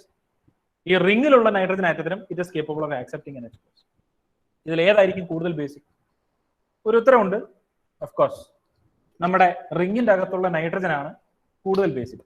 ഇതെങ്ങനെ നമ്മൾ ആ ഉത്തരത്തിലേക്ക് എത്തിച്ചേർന്നു എന്ന് ചോദിച്ചു കഴിഞ്ഞാൽ നമ്മൾ അതിന്റെ പ്ലസ് ഐ എഫക്റ്റും അതിലെ ലോൺ പെയറുടെ പ്രസൻസും ഒക്കെ പറഞ്ഞിട്ട് നമ്മൾ പ്രെഡിക്ട് ചെയ്യും. പക്ഷെ CSIR എക്സാമിന് പോകുമ്പോൾ, നെറ്റിന്റെ എക്സാമിന് പോകുമ്പോൾ ഇങ്ങനെ സിമ്പിൾ മോളിക്യൂൾസ് ഒന്നും അല്ല തരുന്നത്. ഓക്കെ, CSIR പോയി നമുക്ക് കമ്പ്യൂട്ടേഷൻ യൂസ് ചെയ്യാൻ പറ്റില്ല. പക്ഷെ എന്നാലും ഇതിന്റെ ഐഡിയ സ്ട്രോങ് ആക്കാൻ വേണ്ടിയിട്ട് നമുക്ക് ഈ കമ്പ്യൂട്ടേഷണൽ കെമിസ്ട്രി യൂസ് ചെയ്യാൻ പറ്റും എന്നുള്ളതാണ് നമ്മൾ മനസ്സിലാക്കേണ്ടത്. ഇപ്പോ ഒരു നൈട്രജനും ഒരു NH2 ഗ്രൂപ്പ് ഉള്ളപ്പോൾ നിങ്ങൾക്ക് പ്രെഡിക്ട് ചെയ്യാൻ എളുപ്പമാണ്. Just imagine you have A COH group at the ortho position. Just imagine you have N SO3H group in the meta position. അപ്പൊ ഈ കാര്യങ്ങൾക്കൊക്കെ വ്യത്യാസം വരില്ലേ? അങ്ങനെ വ്യത്യാസം വരുമ്പോൾ നമ്മളെ ഹെൽപ്പ് ചെയ്യാൻ പറ്റുന്ന ഒരു പൊട്ടൻഷ്യൽ ഹെൽപ്പർ എന്ന് വേണമെങ്കിൽ പറയാൻ പറ്റുന്നത് ഈ പറയുന്ന തിയറിറ്റിക്കൽ കാൽക്കുലേഷൻസ് തന്നെയാണ്. വാട്ട് യു ഡു ഇസ്, ഒരു റിയാക്ഷന്റെ പോസിബിലിറ്റി അല്ലെങ്കിൽ ഫീസിബിലിറ്റി നമ്മൾ എങ്ങനെയാ പ്രഡിക്ട് ചെയ്യുക? ഇപ്പൊ ഫീനോൾ അസിഡിക് ആണെന്ന് നമ്മൾ പറയുന്നത്, ബേസിക് മീഡിയത്തിന്റെ പ്രൊസസ്സർ അസിഡിക് ആണെന്ന് പറയാൻ കാരണം എന്താണ്? ഫീനോക്സൈഡ് അയോൺ സ്റ്റേബിൾ ആണെന്ന് പറഞ്ഞിട്ടല്ലേ? അതായത് H+ അയോൺ കൊടുത്തു കഴിഞ്ഞ്, ഒരു സാധനം കൊടുത്തു കഴിഞ്ഞ് ബാക്കി വരുന്നത് സ്റ്റേബിൾ ആണെങ്കിൽ അത് കൊടുക്കാൻ താല്പര്യപ്പെടുന്നുണ്ട് എന്നുള്ളതാണ് അതിന്റെ അർത്ഥം. എന്ന് പറയുന്ന പോലെ ഇതിൽ ഏറ്റവും കൂടുതൽ ബേസിക് ആണെന്ന് മനസ്സിലാക്കാൻ വേണ്ടിയിട്ട് you do a small theoretical calculation in which you are making the nitrogen to accept H+ and converting it into NH3+, and you are also making this nitrogen in the ring to accept H+ and converting it into NH+. അപ്പൊ രണ്ടിലും H+ കൊടുത്തിട്ട് ആ എൻ്റെയും ബിന്റെയും energy എത്രയാണെന്ന് നമ്മൾ theoretically calculate ചെയ്യും. അപ്പൊ theoretically calculate ചെയ്തിട്ട് ഏതിനാണോ എനർജി കുറവ് അത് കൂടുതൽ സ്റ്റേബിൾ ആയിരിക്കുമല്ലോ. അപ്പൊ ഇവിടെ തിയററ്റിക്കലി നമ്മൾ കാൽക്കുലേറ്റ് ചെയ്യുമ്പോൾ നമുക്ക് എനർജി കുറവ് കണ്ടുപിടിച്ചത്, എൻതാൽപ്പി ചേഞ്ച് കുറവ് കണ്ടുപിടിച്ചത് ഈ പറയുന്ന ബിക്കാണ്. അപ്പം എനർജി കുറവ് ബിക്ക് ആയതുകൊണ്ട് B will be naturally more stable. B കൂടുതൽ സ്റ്റേബിൾ ആണെന്നാണെങ്കിൽ അതിന്റെ അർത്ഥം NH2-നേക്കാളും ഈ നൈട്രജൻ ആയിരിക്കും H+ ആക്സെപ്റ്റ് ചെയ്യാൻ കുറെ കൂടി പോസിബിലിറ്റി കൂടുതൽ. Or in other words this nitrogen is more basic compared to NH2 എന്നുള്ളതാണ് ഇതിന്റെ സ്റ്റഡി. ഇത് നിങ്ങൾ എക്സ്പെരിമെന്റ് ചെയ്യുകയാണെങ്കിൽ ആലോചിച്ച് നോക്കും. ആദ്യം നിങ്ങൾ ഈ കോമ്പൗണ്ട് പൈസ കൊടുത്ത് മേടിക്കണം. അല്ലാന്നാണെങ്കിൽ ഈ കോമ്പൗണ്ട് നിങ്ങൾ സിന്തസൈസ് ചെയ്യണം. സിന്തസൈസ് ചെയ്ത് കഴിഞ്ഞിട്ട് നിങ്ങൾ ഇതിലേക്ക് ആസിഡ് ഒഴിക്കണം. ആസിഡ് ഒഴിച്ച് ഈ മോളിക്യൂളിനെ നിങ്ങൾ ഐസൊലേറ്റ് ചെയ്യണം. ഒരു കോളം ക്രോമാറ്റോഗ്രഫി ചെയ്ത് you have to isolate, you have to separate. After separation you have to give for an IR, you have to give for an NMR. ആ NMR വെച്ചിട്ട് നിങ്ങൾ റൂൾ ഔട്ട് ചെയ്യണം. A ഫോം ചെയ്യില്ല, B ആണ് form ചെയ്യുന്നതെന്നുള്ള NMR വെച്ചിട്ടാണ് കണ്ടുപിടിക്കുന്നത്. ഇതൊന്നും ചെയ്യാണ്ട് വീട്ടിൽ നിങ്ങളുടെ കമ്പ്യൂട്ടർ മുമ്പിൽ ഇരുന്നിട്ട് 5-10 മിനിറ്റ് കൊണ്ട് if you can predict what is actually happening, which is actually the reality, then why not go for a theoretical calculation instead of an experimental calculation? എന്താണ് ചോദ്യം. ഇത് കമ്പ്യൂട്ടേഷൻ കെമിസ്ട്രിയിലുള്ള ഒരു മെത്തേഡാണ്. മറ്റൊരു method constructing of electrostatic potential map. നേരത്തെ ചെയ്ത molecule തന്നെ നമ്മൾ H+ ആഡ് ചെയ്തിട്ട് സെപ്പറേറ്റ് ആയിട്ട് എനർജി കാൽക്കുലേറ്റ് ചെയ്തു. അത് ഒരു മെത്തഡോളജി മാത്രമാണ്. എക്സ്പെരിമെന്റ് തന്നെ പലതും പല മെത്തേഡിൽ ചെയ്യില്ലേ. അതായത് ഇപ്പം ഈ 2-3 റിയേജൻസ് ഉണ്ടെന്നാണെങ്കിൽ ആ റിയേജൻസിന്റെ അഡീഷൻസ് അങ്ങോട്ടും ഇങ്ങോട്ടും മാറ്റി കഴിഞ്ഞാൽ നിങ്ങൾക്ക് ഈൽഡിൽ വ്യത്യാസം വരും. ഏത് മെത്തേഡ് ചെയ്യുമ്പോഴാണ് ഈൽഡിൽ വ്യത്യാസം വരുന്നത്, കൂടുതൽ ഈൽഡ് കിട്ടുന്നത് എന്നുള്ളത് നമ്മൾ സ്റ്റാൻഡർഡൈസ് ചെയ്യണം. നമ്മൾ ലാബിൽ ചെയ്യുന്നത് പോട്ടെ, അതൊക്കെ ആൾക്കാർ നേരത്തെ സ്റ്റാൻഡർഡൈസ് ചെയ്താണ്. Once you go for research you will have to standardise what you are doing. I was an NIST. അവിടെ ആയിരുന്നപ്പോൾ ഇങ്ങനെയായിരുന്നു. 1-2 റിയാക്ഷൻസ്, ഒരു 9 സ്റ്റെപ്പ് റിയാക്ഷൻസ് ഒക്കെ ചെയ്തിട്ടുണ്ട്. അവസാനം 9ാമത്തെ സ്റ്റെപ്പിന്റെ അവസാനം നമുക്ക് ഒരു തുള്ളി കോമ്പൗണ്ട് ആണ് കിട്ടുക. നമ്മൾ കരച്ചിൽ വരും. നമ്മളൊരു 2-3 ഗ്രാം കോമ്പൗണ്ടിൽ തുടങ്ങിയിട്ട് നമുക്ക് 10 മില്ലിഗ്രാം ഒക്കെ ആയിരിക്കും കോമ്പൗണ്ട് കിട്ടുക. അത് 10 മില്ലിഗ്രാം കൊണ്ടൊന്നും നടത്താൻ പറ്റില്ല. മിനിമം ഒരു സ്റ്റഡീസ് ഒക്കെ ഒരു NMR, ഒരു IR കൊടുത്തിട്ട് ഈ കോമ്പൗണ്ട് ആണെന്ന് മനസ്സിലാക്കാൻ ഒരു 50 മില്ലിഗ്രാം എങ്കിലും വേണം. അപ്പൊ 5 ഗ്രാമിൽ തുടങ്ങിയിട്ട് 10 മില്ലിഗ്രാം കിട്ടുകയാണെങ്കിൽ ഈ 9 സ്റ്റെപ്പ് ഞാൻ റിപ്പീറ്റ് ചെയ്തതിന് ശേഷം മാത്രമേ എനിക്ക് ഈ പറയുന്ന 10 ഗ്രാം ഒരു ആവശ്യമുള്ള ഒരു 50 മില്ലിഗ്രാം റിപ്പീറ്റ് ചെയ്യാൻ പറ്റുള്ളൂ. എക്സ്പെരിമെന്റിന്റെ ഡിഫിക്കൽട്ടി അതാണ്. അപ്പൊ ഇതുപോലെ തന്നെ തിയററ്റിക്കലും ഒരുപാട് മെത്തേഡ് ഉണ്ട്. ഞാൻ നേരത്തെ പറഞ്ഞ മെത്തേഡ് കൂടാണ്ട് ഈ മോളിക്യൂളിന്റെ തന്നെ എക്സ്ക്യൂസ് മീ, കൊറോണ അല്ല പേടിക്കേണ്ട, ക്വാണ്ടം കാൽക്കുലേഷൻസ് വെച്ചിട്ട് you can generate which something which is known as an electrostatic potential map. ഈ ഇലക്ട്രോസ്റ്റാറ്റിക് പൊട്ടൻഷ്യൽ മാപ്പ് ജനറേറ്റ് ചെയ്യുമ്പോൾ ഈ മോളിക്യൂളിന്റെ മുകളിലുള്ള പോസിറ്റീവ് നെഗറ്റീവ് സൈഡ്സ് നമുക്ക് കാണിച്ചു തരും. അപ്പൊ ഇവിടെ ഞാൻ കൊടുത്തേക്കുന്ന കളർ എന്ന് പറയുന്നത് റെഡ് റീജിയൻ കൂടുതൽ നെഗറ്റീവും ബ്ലൂ റീജിയൻ കൂടുതൽ പോസിറ്റീവും. അപ്പൊ റെഡിൽ നിന്ന് ബ്ലൂവിലേക്ക് പോകും തോറും ഇലക്ട്രോൺ ഡെൻസിറ്റി കുറയുന്ന രീതിയിലാണ് ഈ കാൽക്കുലേഷൻസ് ഇലക്ട്രോസ്റ്റാറ്റിക് പൊട്ടൻഷ്യൽ മാപ്പിന്റെ കളർ കോമ്പിനേഷൻസ് കൊടുത്തിരിക്കുന്നത്. അപ്പോൾ ഈ മോളിക്യൂളിൽ വെറുതെ ഒരു കാൽക്കുലേഷൻ നടത്തി കഴിഞ്ഞാൽ you have a red region in the nitrogen and you have a lesser red region which is going towards the blue end towards this nitrogen. അപ്പൊ കൂടുതൽ റെഡ് കൂടുതൽ ഡാർക്കർ ഈ നൈട്രജന്റെ അവിടെ ആയതുകൊണ്ട് we can ascertain, we can definitely say that എന്താ പറയാ, more electron density is present on top of this nitrogen. അവിടെ കൂടുതൽ ഇലക്ട്രോൺ ഡെൻസിറ്റി ഉള്ളത് കൊണ്ട് you can always ascertain that whenever an electrophile comes and attacks, it will attack this nitrogen instead of the NH2. ഇത് theoretical prediction ആണ്.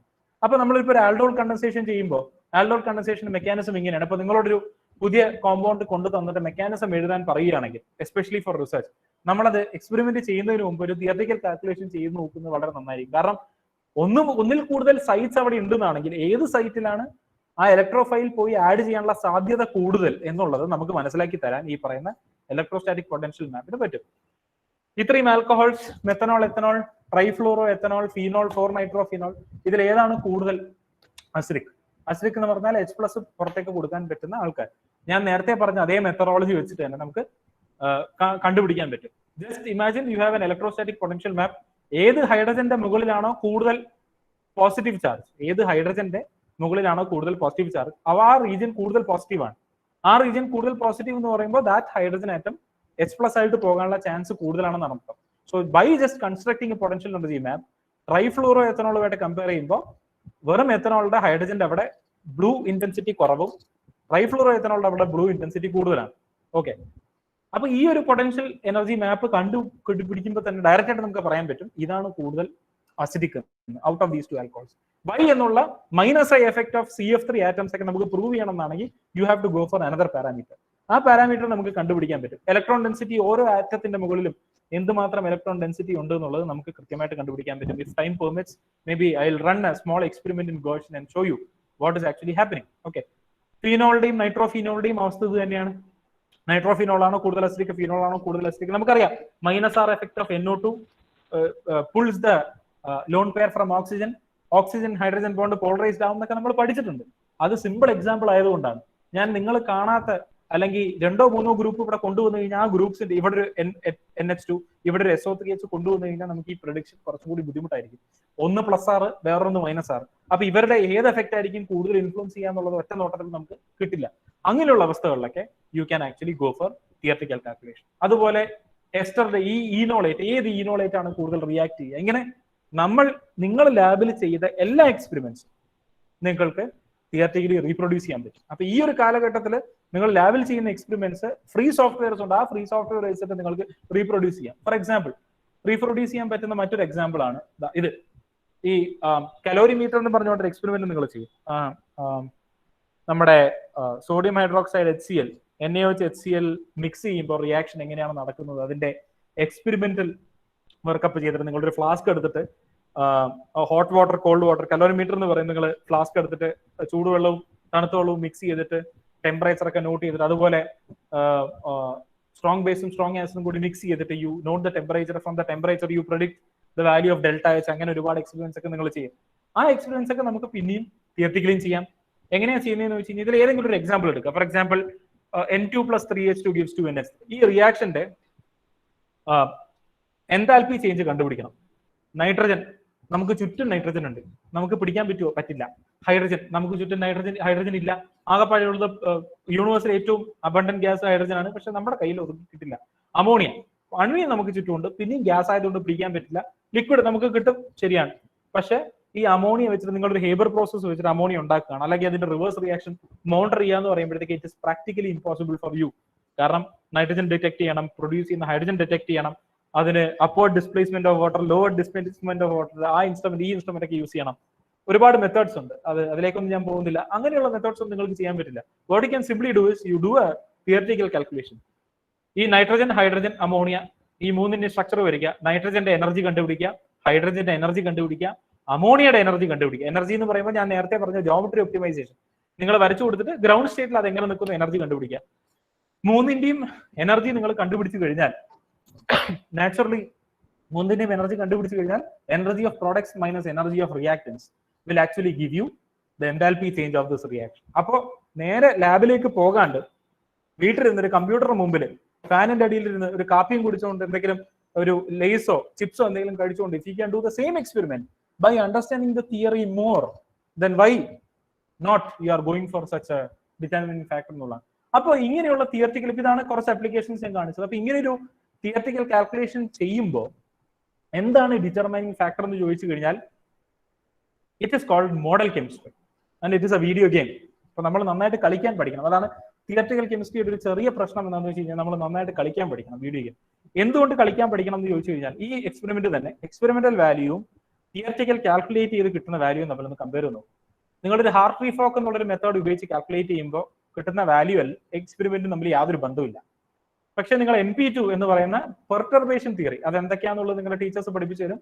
Perturbation theory വെച്ച് calculate ചെയ്യുമ്പോൾ ഏകദേശം എക്സ്പെരിമെന്റിന്റെ വാല്യൂവിന്റെ അടുത്ത് വരുന്നുണ്ട്. അപ്പോൾ ആദ്യം നമ്മൾ തിയറി സ്റ്റാൻഡർഡൈസ് ചെയ്യണം. ആ തിയറി സ്റ്റാൻഡർഡൈസ് ചെയ്യുന്നതിനാണ് ഏറ്റവും വലിയ ബുദ്ധിമുട്ട്. അത് സ്റ്റാൻഡർഡൈസ് ചെയ്തിട്ട് ഏത് റിയാക്ഷൻ ഏത് തിയറിയാണ് കൃത്യമായിട്ട് സ്യൂട്ട് ആകുക എന്നുള്ളത് മനസ്സിലാക്കിയിട്ട് വേണം നമ്മൾ തിയററ്റിക്കലിലേക്ക് പോകാൻ. അതൊരു പോരായ്മയാണ്. പക്ഷെ അത് സ്റ്റാൻഡർഡൈസ് ചെയ്യുമ്പോഴാണ് നമുക്ക് യഥാർത്ഥത്തിൽ ഇതിന്റെ ഫണ്ടമെന്റൽ പ്രിൻസിപ്പിൾസ് ഒക്കെ വരുന്നത്. You can actually see molecules interacting. അത് ഞാൻ കാണിച്ചു തരാം. Okay, that fundamental is basically known as molecular chemistry. ഇനി പബ്ലിഷ്ഡ് ആയിട്ടുള്ള കുറച്ച് ബേസിസ്, ഗ്രാഫീൻ നിങ്ങൾ എല്ലാവരും കേട്ട് കാണും. എല്ലാവരും ഗ്രാഫീന്റെ പുറകെയാണ്, ഗ്രാഫീനിൽ റിസർച്ച് നടത്തുകയാണ്.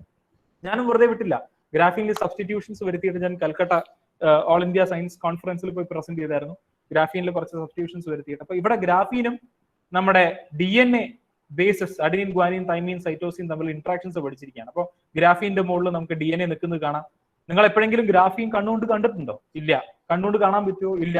കാണാൻ പറ്റുന്ന ഗ്രാഫൈറ്റ് ആണ്, അല്ലെ? ഗ്രാഫീൻ കാണാം, പൗഡറായിട്ട് കാണാം, അല്ലാണ്ട് ഈ സ്ട്രക്ചറായിട്ട് നിങ്ങൾക്ക് കാണാൻ പറ്റുമോ എന്നാണ് ഞാൻ ചോദിച്ചത്.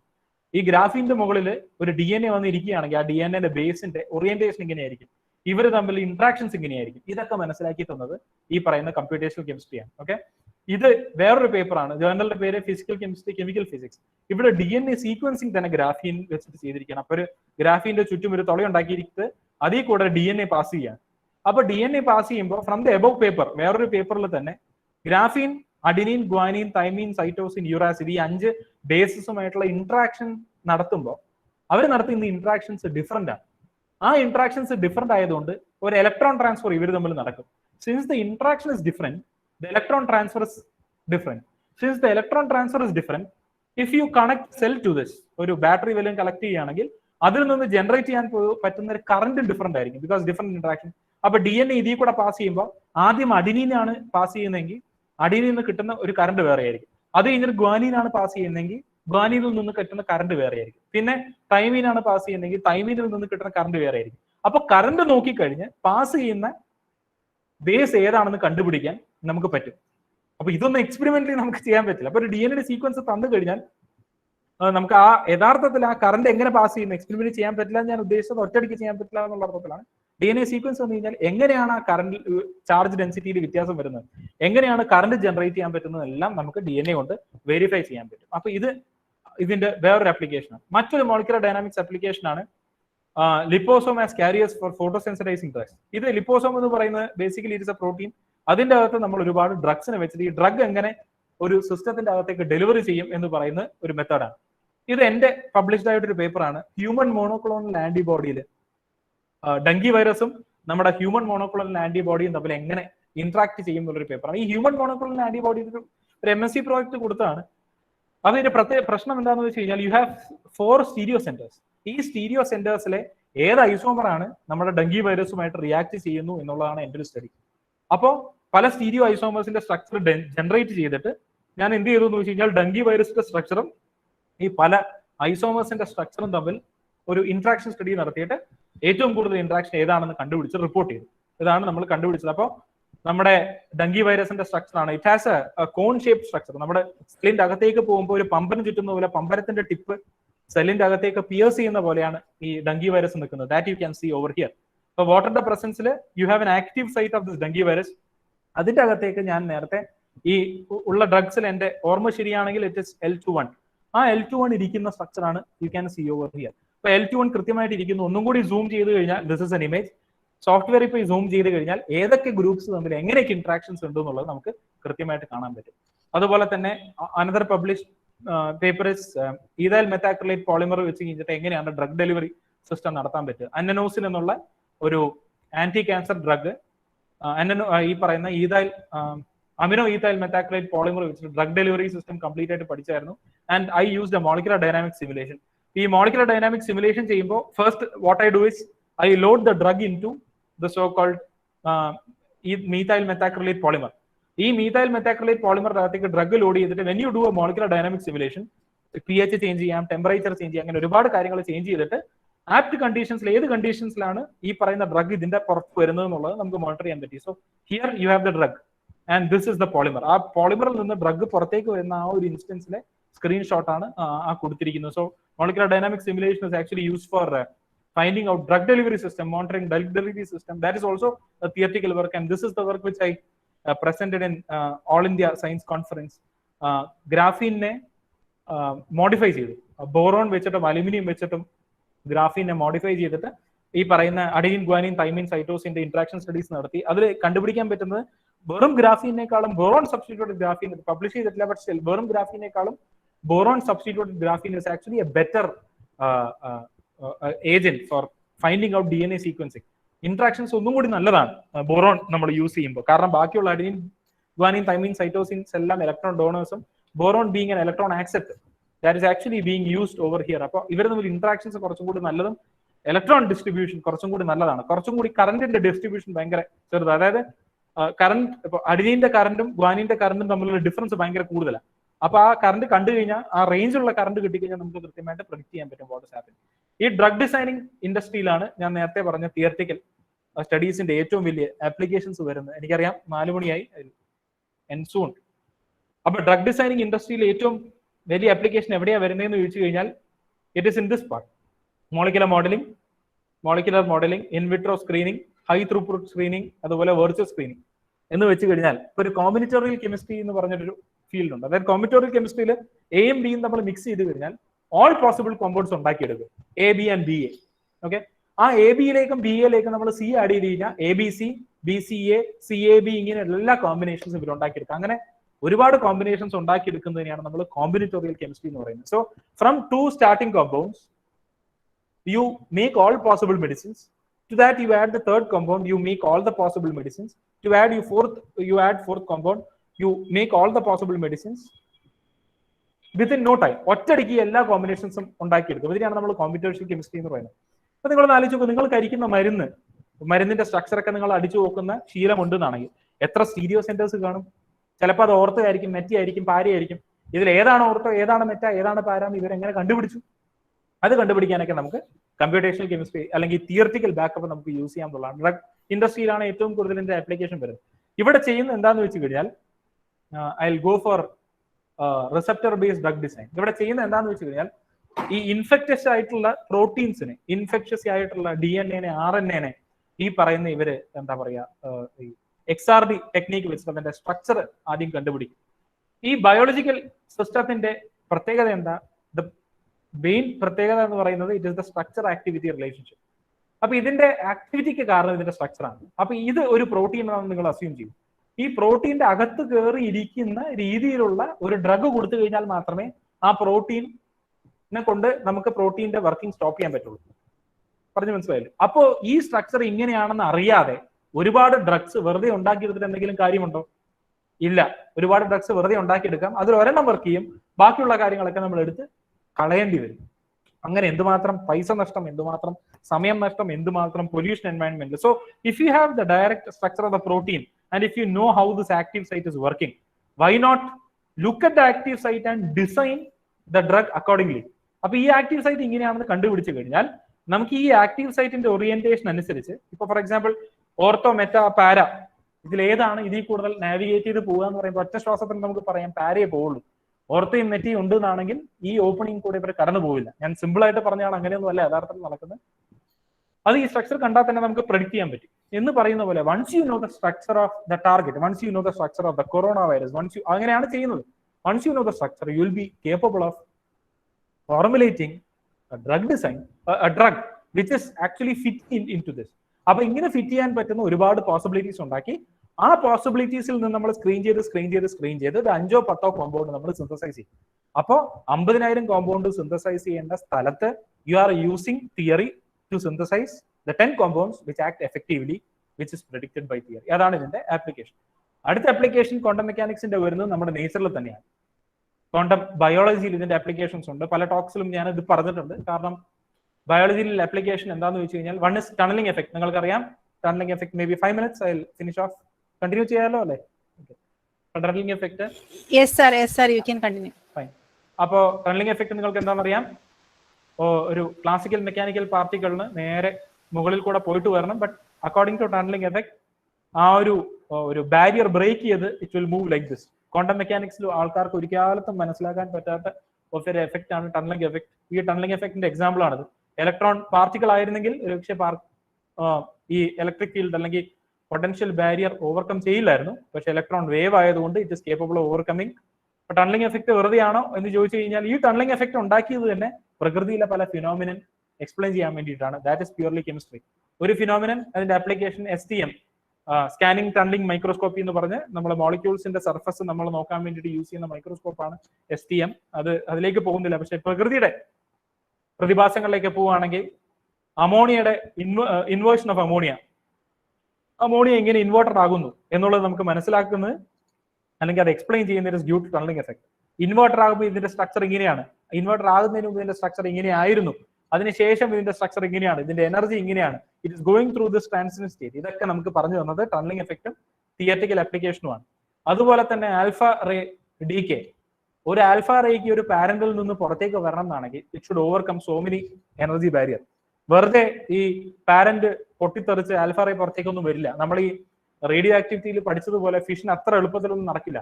ഈ ആൽഫ റേക്ക് പുറത്ത് വരണം എന്നാണെങ്കിൽ അതിന് it should be having minimum energy to cross. നമ്മുടെ ഈ എസ്കേപ്പ് വെലോസിറ്റി എന്നൊക്കെ പറയുന്ന വരി ഒരു റോക്കറ്റിന് എർത്തിന്റെ ഗ്രാവിറ്റേഷൻ ഓവർകം ചെയ്യണം എന്നാണെങ്കിൽ it should be having A minimum energy which is known as escape velocity, minimum velocity and the corresponding energy. അങ്ങനെ escape velocity ഒന്നും ആൽഫ പാർട്ടിക്കിളിൽ ഇല്ല. Even then it is coming out. How? അവിടെയും tunnelling effect ആണ്, തിയറിയാണ് help ചെയ്തത്. അതുപോലെ തന്നെ നമ്മുടെ സൂര്യൻ ഒരിക്കലും ഷൈൻ ചെയ്യാൻ പാടില്ലായിരുന്നു. ഹൈഡ്രജൻ ആറ്റംസ് തമ്മിൽ ബൊമ്പാർഡ് ചെയ്യാനുള്ള എനർജി ഒന്നും ഹൈഡ്രജൻ ആറ്റംസിന് ഇല്ല. അവിടെയും ടണലിംഗ് എഫക്റ്റ് ഉള്ളത് കൊണ്ടാണ് രണ്ട് ഹൈഡ്രജൻ ആറ്റംസ് ബൊമ്പാർഡ് ചെയ്തിട്ട് ഹീലിയം നമുക്ക് തരുന്നത്.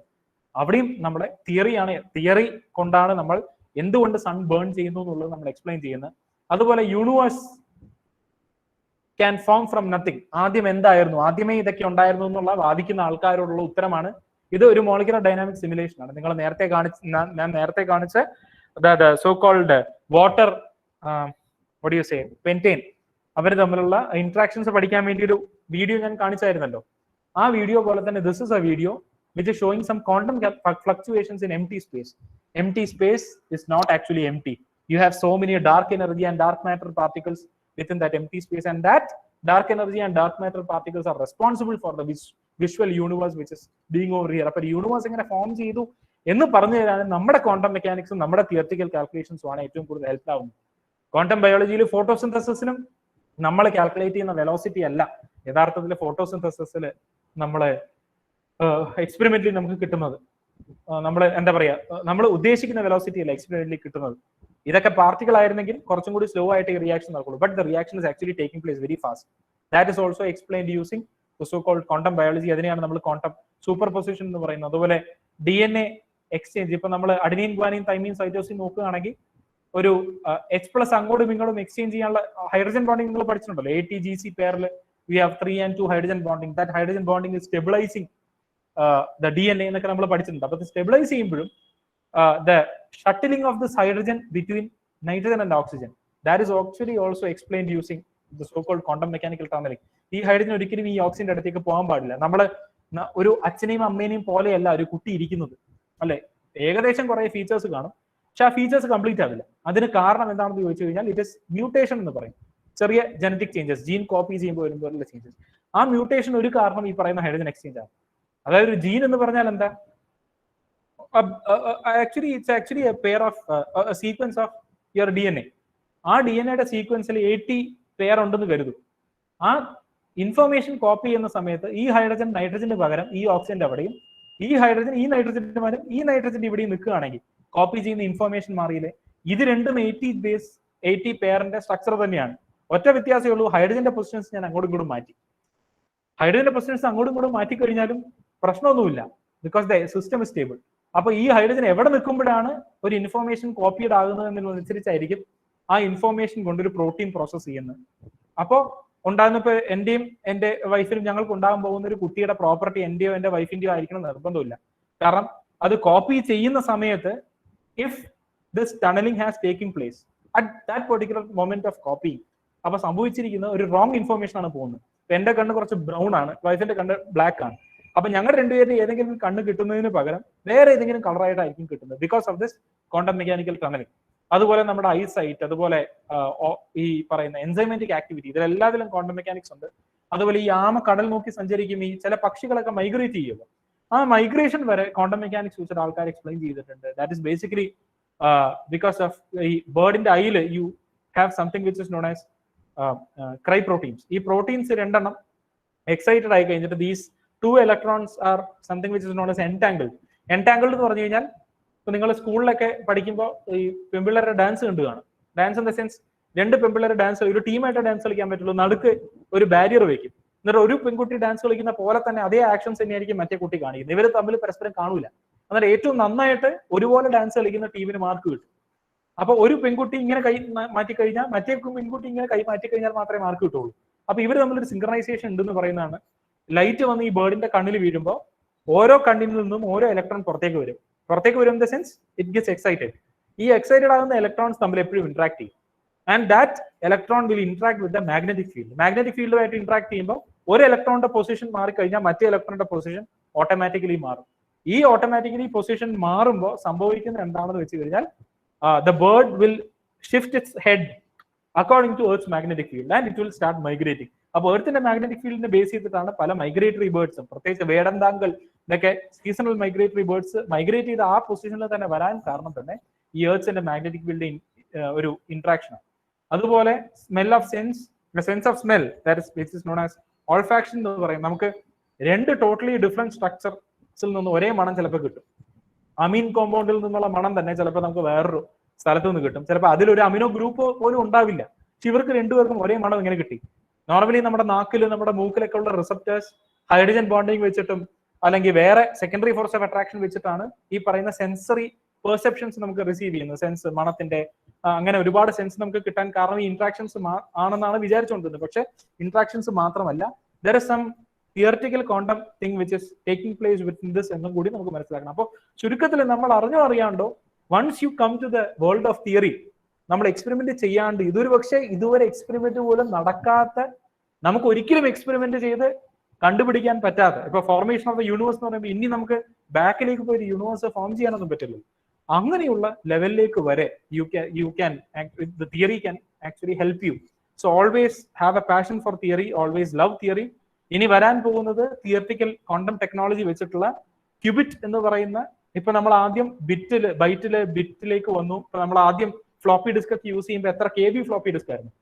നിങ്ങളൊക്കെ എത്ര പേര് ഫ്ലോപ്പി ഡിസ്ക് കണ്ടു കാണുമെന്ന് അറിയില്ല. പിന്നെ അത് CD ആയി, പിന്നെ അത് VCD ആയി, DVD ആയി അല്ലെ? DVD റൈറ്റ് ചെയ്യാൻ അറിയോന്ന് മനോജ് കെ ജയൻ നമ്മുടെ നേരം എന്നുള്ള സിനിമയിൽ ചോദിക്കുന്ന പോലെ DVD ആയി. DVD കഴിഞ്ഞിട്ട് USB ആയി. USB ആദ്യത്തെ കപ്പാസിറ്റി 2GB 4GB ഒക്കെ ആയിരുന്നു. ഇപ്പൊ 64GB 128GB ഹാർഡ് ഡിസ്ക് ഒക്കെ 1 TB ഉള്ള കമ്പ്യൂട്ടർ അല്ലാണ്ട് വേറെ ഒന്നും കിട്ടുന്നില്ല. സോ മെമ്മറി ഡിവൈസസ് സ്മോൾ ആയിക്കൊണ്ടിരിക്കുകയാണ്, അതിന്റെ കപ്പാസിറ്റി കൂടിക്കൊണ്ടിരിക്കുകയാണ്. അടുത്ത് ഇനി ക്വാണ്ടം റെവല്യൂഷൻ ആണ്.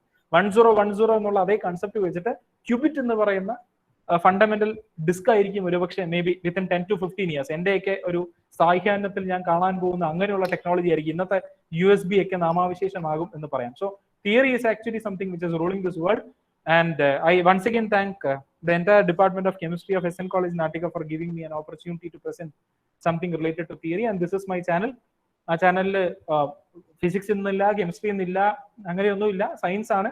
ഈ ചാനൽ കൊണ്ട് ഒരു പ്രയോജനം ഉണ്ടായിട്ടുണ്ട്. ഫ്ലഡിന്റെ ടൈമിൽ 2 കൊല്ലം മുമ്പ് ഫ്ലഡ് വന്നപ്പോൾ ഒരു ചാനലിൽ നിന്ന് ഓ മൈ ഹെൽത്ത് എന്നുള്ളൊരു ചാനലിൽ നിന്ന് സോഡിയം പോളി അക്രലേറ്റ്, നമ്മൾ ചൈനീസ് ബോൾസ് എന്ന് പറഞ്ഞുകൊണ്ട് നമ്മൾ 5 രൂപ പാക്കറ്റിന് ബോൾസ് മേടിച്ച് കുപ്പിക്കകത്തിട്ട് വീർപ്പിക്കുന്ന ഒരു സോഡിയം പോളി അക്രലേറ്റ്. പെണ്ണുങ്ങൾ ഒരു പക്ഷേ ഈ പാഡ്സിൽ, നിങ്ങളുടെ വിസ്പർ ചോയ്സ് ആ ഒരു പാഡിൽ അതിന്റെ അകത്തുള്ള ജെൽ, അതിന്റെ അകത്തുള്ള material, that is basically sodium poly acrylate എന്ന് പറയും.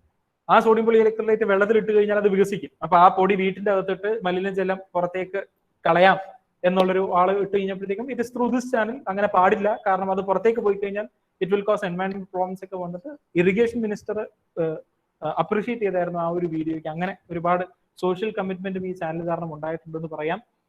This is my channel. If you are interested, of course you can go through, and this is my website. Channel കൂടാണ്ട് എന്റെ പബ്ലിക് ടോക്സും എന്റെ ബാക്കിയുള്ള ഒരുപാട് കാര്യങ്ങളും എന്റെ ലേറ്റസ്റ്റ് പബ്ലിക്കേഷൻസും എല്ലാം ഇതിലുണ്ട്. So once again thank everyone for the patient listening. Thank you. And this is my WhatsApp number. You can contact me anytime. No issues. ഞാൻ എന്തായാലും റിപ്ലൈ ചെയ്യും, ഇന്നല്ലെങ്കിൽ നാളെ. അപ്പോൾ നിങ്ങൾ വാട്സാപ്പിൽ ഒരു ഹായ് അയച്ചു കഴിഞ്ഞാൽ മിനിമം ഒരു ഹായ് എങ്കിലും ഞാൻ അയക്കും. എന്നെ അറിയാവുന്നവർക്ക് എന്നെ അറിയാം. So once again, thank you for your cooperation. If you have any doubts, I will be happy to. Thank you, sir. Now the platform is open for interaction. If you have any queries, you can ask the resource person by unmuting, or you can type your questions in the chat box.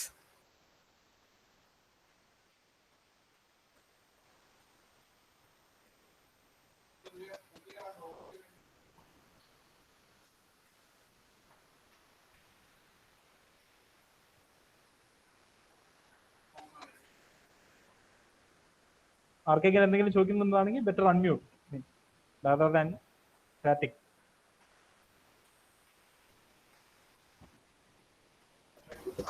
Sir? Yeah, please. Sir, my question is based on biology. Fine. Is there any problem? Biology ഭയങ്കര intricate biology ആണെങ്കിൽ പക്ഷേ I need some time. General ആയിട്ടാണെങ്കിൽ I'm okay. Okay, sir. Sir, is there a possibility of using synthetic biology technique in drug discovery of HIV virus? Definitely yes. ഇപ്പോൾ HIV വൈറസിന്റെ HIV കയറുമ്പോൾ യഥാർത്ഥത്തിൽ സംഭവിക്കുന്നത് എന്താണ്? നമ്മുടെ ഇമ്മ്യൂണിറ്റി വീക്കൻ ചെയ്യാണ് ചെയ്യുന്നത്, അല്ലേ? റൈറ്റ്. ഓക്കെ. ആ ഇമ്മ്യൂണിറ്റി വീക്കൻ ചെയ്യാൻ കാരണം ഈ HIV virus it is actually going and attacking our immunity system. Right. ഈ വൈറസിന്റെ ജനറ്റിക് മോഡിഫിക്കേഷൻസ് ഭയങ്കരമായിട്ട് വരുന്നത് കൊണ്ടായിരിക്കണം നമുക്ക് എഫക്റ്റീവ് ആയിട്ടൊരു ഡ്രഗ് ഇതേവരെ കണ്ടുപിടിക്കാൻ പറ്റാത്തത്. ആ ജനറ്റിക് മോഡിഫിക്കേഷൻസ് കൃത്യം എപ്പോഴെങ്കിലും അത് ഡോർമെന്റ് ആയി കഴിഞ്ഞാൽ, ഇപ്പൊ HIV വന്നിട്ട് ആദ്യം കുറെ ആൾക്കാർ മരിക്കുമായിരുന്നു. ഇപ്പോ HIV വന്നിട്ട് മരിക്കുന്ന ആൾക്കാരുടെ എണ്ണം ഭയങ്കര കുറവല്ലേ? Naturally, there are so many drugs right now, but effective ആയിട്ടൊരു ഡ്രഗ് കിട്ടുന്നില്ല. That is basically because of constant modification of HIV virus. That is probably what I think. കാരണം ഈ ജനറ്റിക് മോഡിഫിക്കേഷൻസ് അല്ലെങ്കിൽ മ്യൂട്ടേഷൻസ് എപ്പോഴും വന്നുകൊണ്ടിരുന്നു കഴിഞ്ഞാൽ ഒരു ഡ്രഗിലേക്ക് വരാൻ ഒരു സാധ്യത ഭയങ്കര കുറവായിരിക്കും. The same thing will be happening with corona also. കൊറോണയുടെ ഒരു ഫോമിന് എതിരെയാണ് ഇപ്പൊ വാക്സിൻ കണ്ടുപിടിച്ചിരിക്കുന്നത്. If it modifies genetically, then we are gone. HIV വൈറസിനായാൽ പോലും നമുക്കൊരു വാക്സിൻ കണ്ടുപിടിക്കാൻ സാധിച്ചിട്ടില്ലല്ലോ. ഇല്ല, കണ്ടുപിടിക്കാൻ സാധിച്ചിട്ടില്ല. That is probably due to genetic modification of this HIV virus immediately, very fast. Probably. ഞാൻ ഒന്നും കൂടി അന്വേഷിച്ചിട്ട് I'll get back to you. Okay, sir. Thank you. Thank you.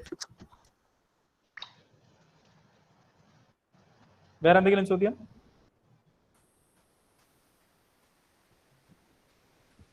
Any other questions?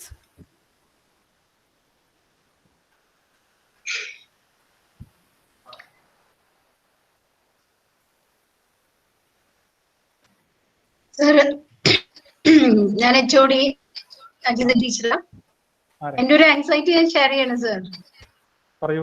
നമ്മുടെ സിലബസിൽ ഇപ്പോഴും ജോമെട്രി ഒപ്റ്റിമൈസേഷനും ഫ്രീക്വൻസി കാൽക്കുലേഷനും ആയിട്ട് ഒതുങ്ങിയിരിക്കുകയാണ്. ഇപ്പോഴും ഞങ്ങളെ ടീച്ചേഴ്സ് മടിച്ചു നിൽക്കുന്ന ഒരു ഏരിയയാണ് കമ്പ്യൂട്ടേഷൻ കെമിസ്ട്രി. ഇതാണ് നമ്മുടെ ഏറ്റവും വലിയ പ്രോബ്ലം. ഇതെങ്ങനെ സോൾവ് ചെയ്യാൻ പറ്റും? ഏതാണ് പ്രോബ്ലം? എനിക്ക് മനസ്സിലായില്ല. അല്ല സർ, ഇത്രയും അഡ്വാൻസ് ചെയ്ത് പോയിട്ടും MSc സിലബസിൽ ഇപ്പോഴും നമ്മള് ആരും അത് കാര്യമായിട്ട് സീരിയസ് ആയിട്ട് അതിൽ ഇൻവോൾവ് ചെയ്യാറില്ല. മാത്രമല്ല അതില് ഇപ്പോഴും നമ്മുടെ സിലബസിൽ ഉള്ളത് ഒരു geometry optimisation for a simple molecule like water, ammonia, അല്ലെങ്കിൽ ഫ്രീക്വൻസി കാൽക്കുലേഷൻ. ഇതൊക്കെ ഒരു മെക്കാനിക്കൽ ആയിട്ട് കുട്ടികൾ എന്തൊക്കെയോ വേർസിയൻ വെച്ച് ചെയ്യുന്നു എന്നല്ലാണ്ട് ഡീപ്പായിട്ട് ഇതിലോട്ട് പോകാൻ കഴിഞ്ഞിട്ടില്ല ഇതുവരെ. പ്രോബ്ലം ഒന്ന് അഡ്രസ് ചെയ്യേണ്ട സമയമായി എന്നിപ്പോ സാറിന്റെ ടോക്ക് എന്നെ പറയാൻ പ്രേരിപ്പിക്കുന്നു.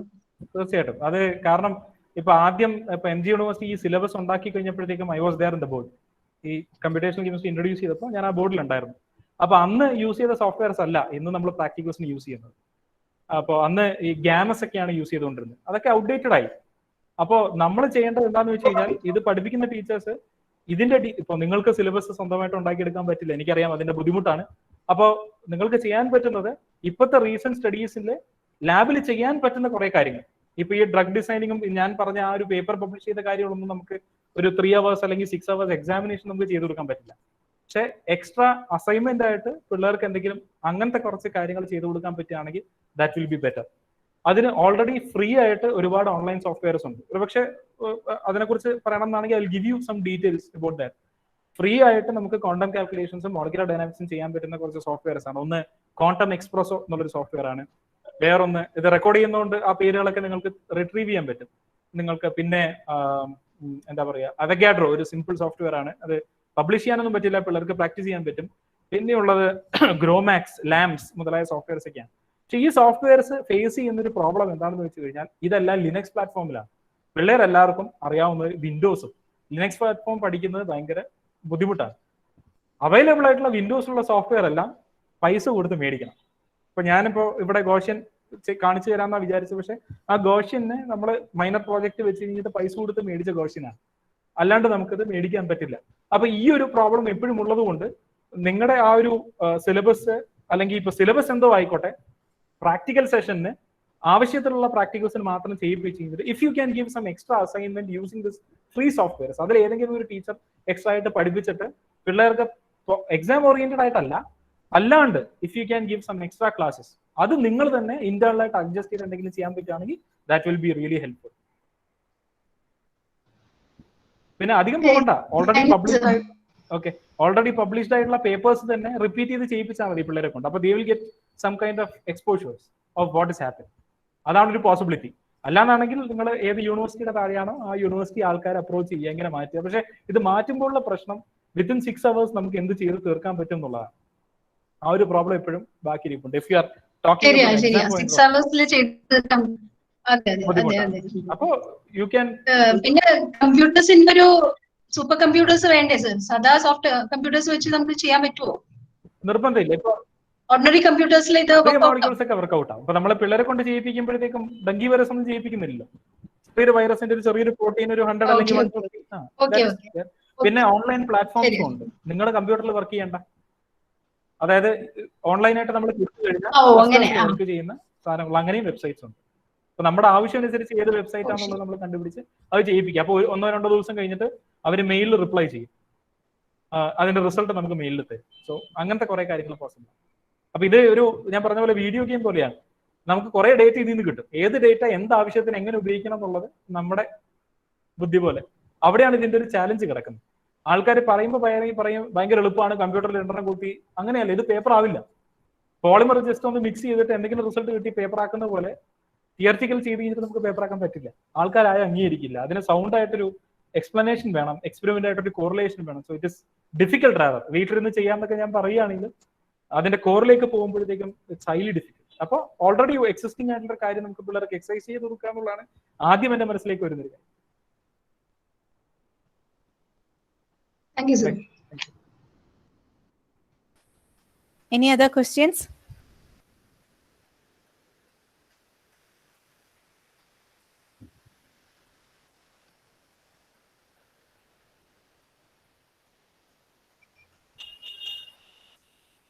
You can also type your questions in chat box. Any other questions?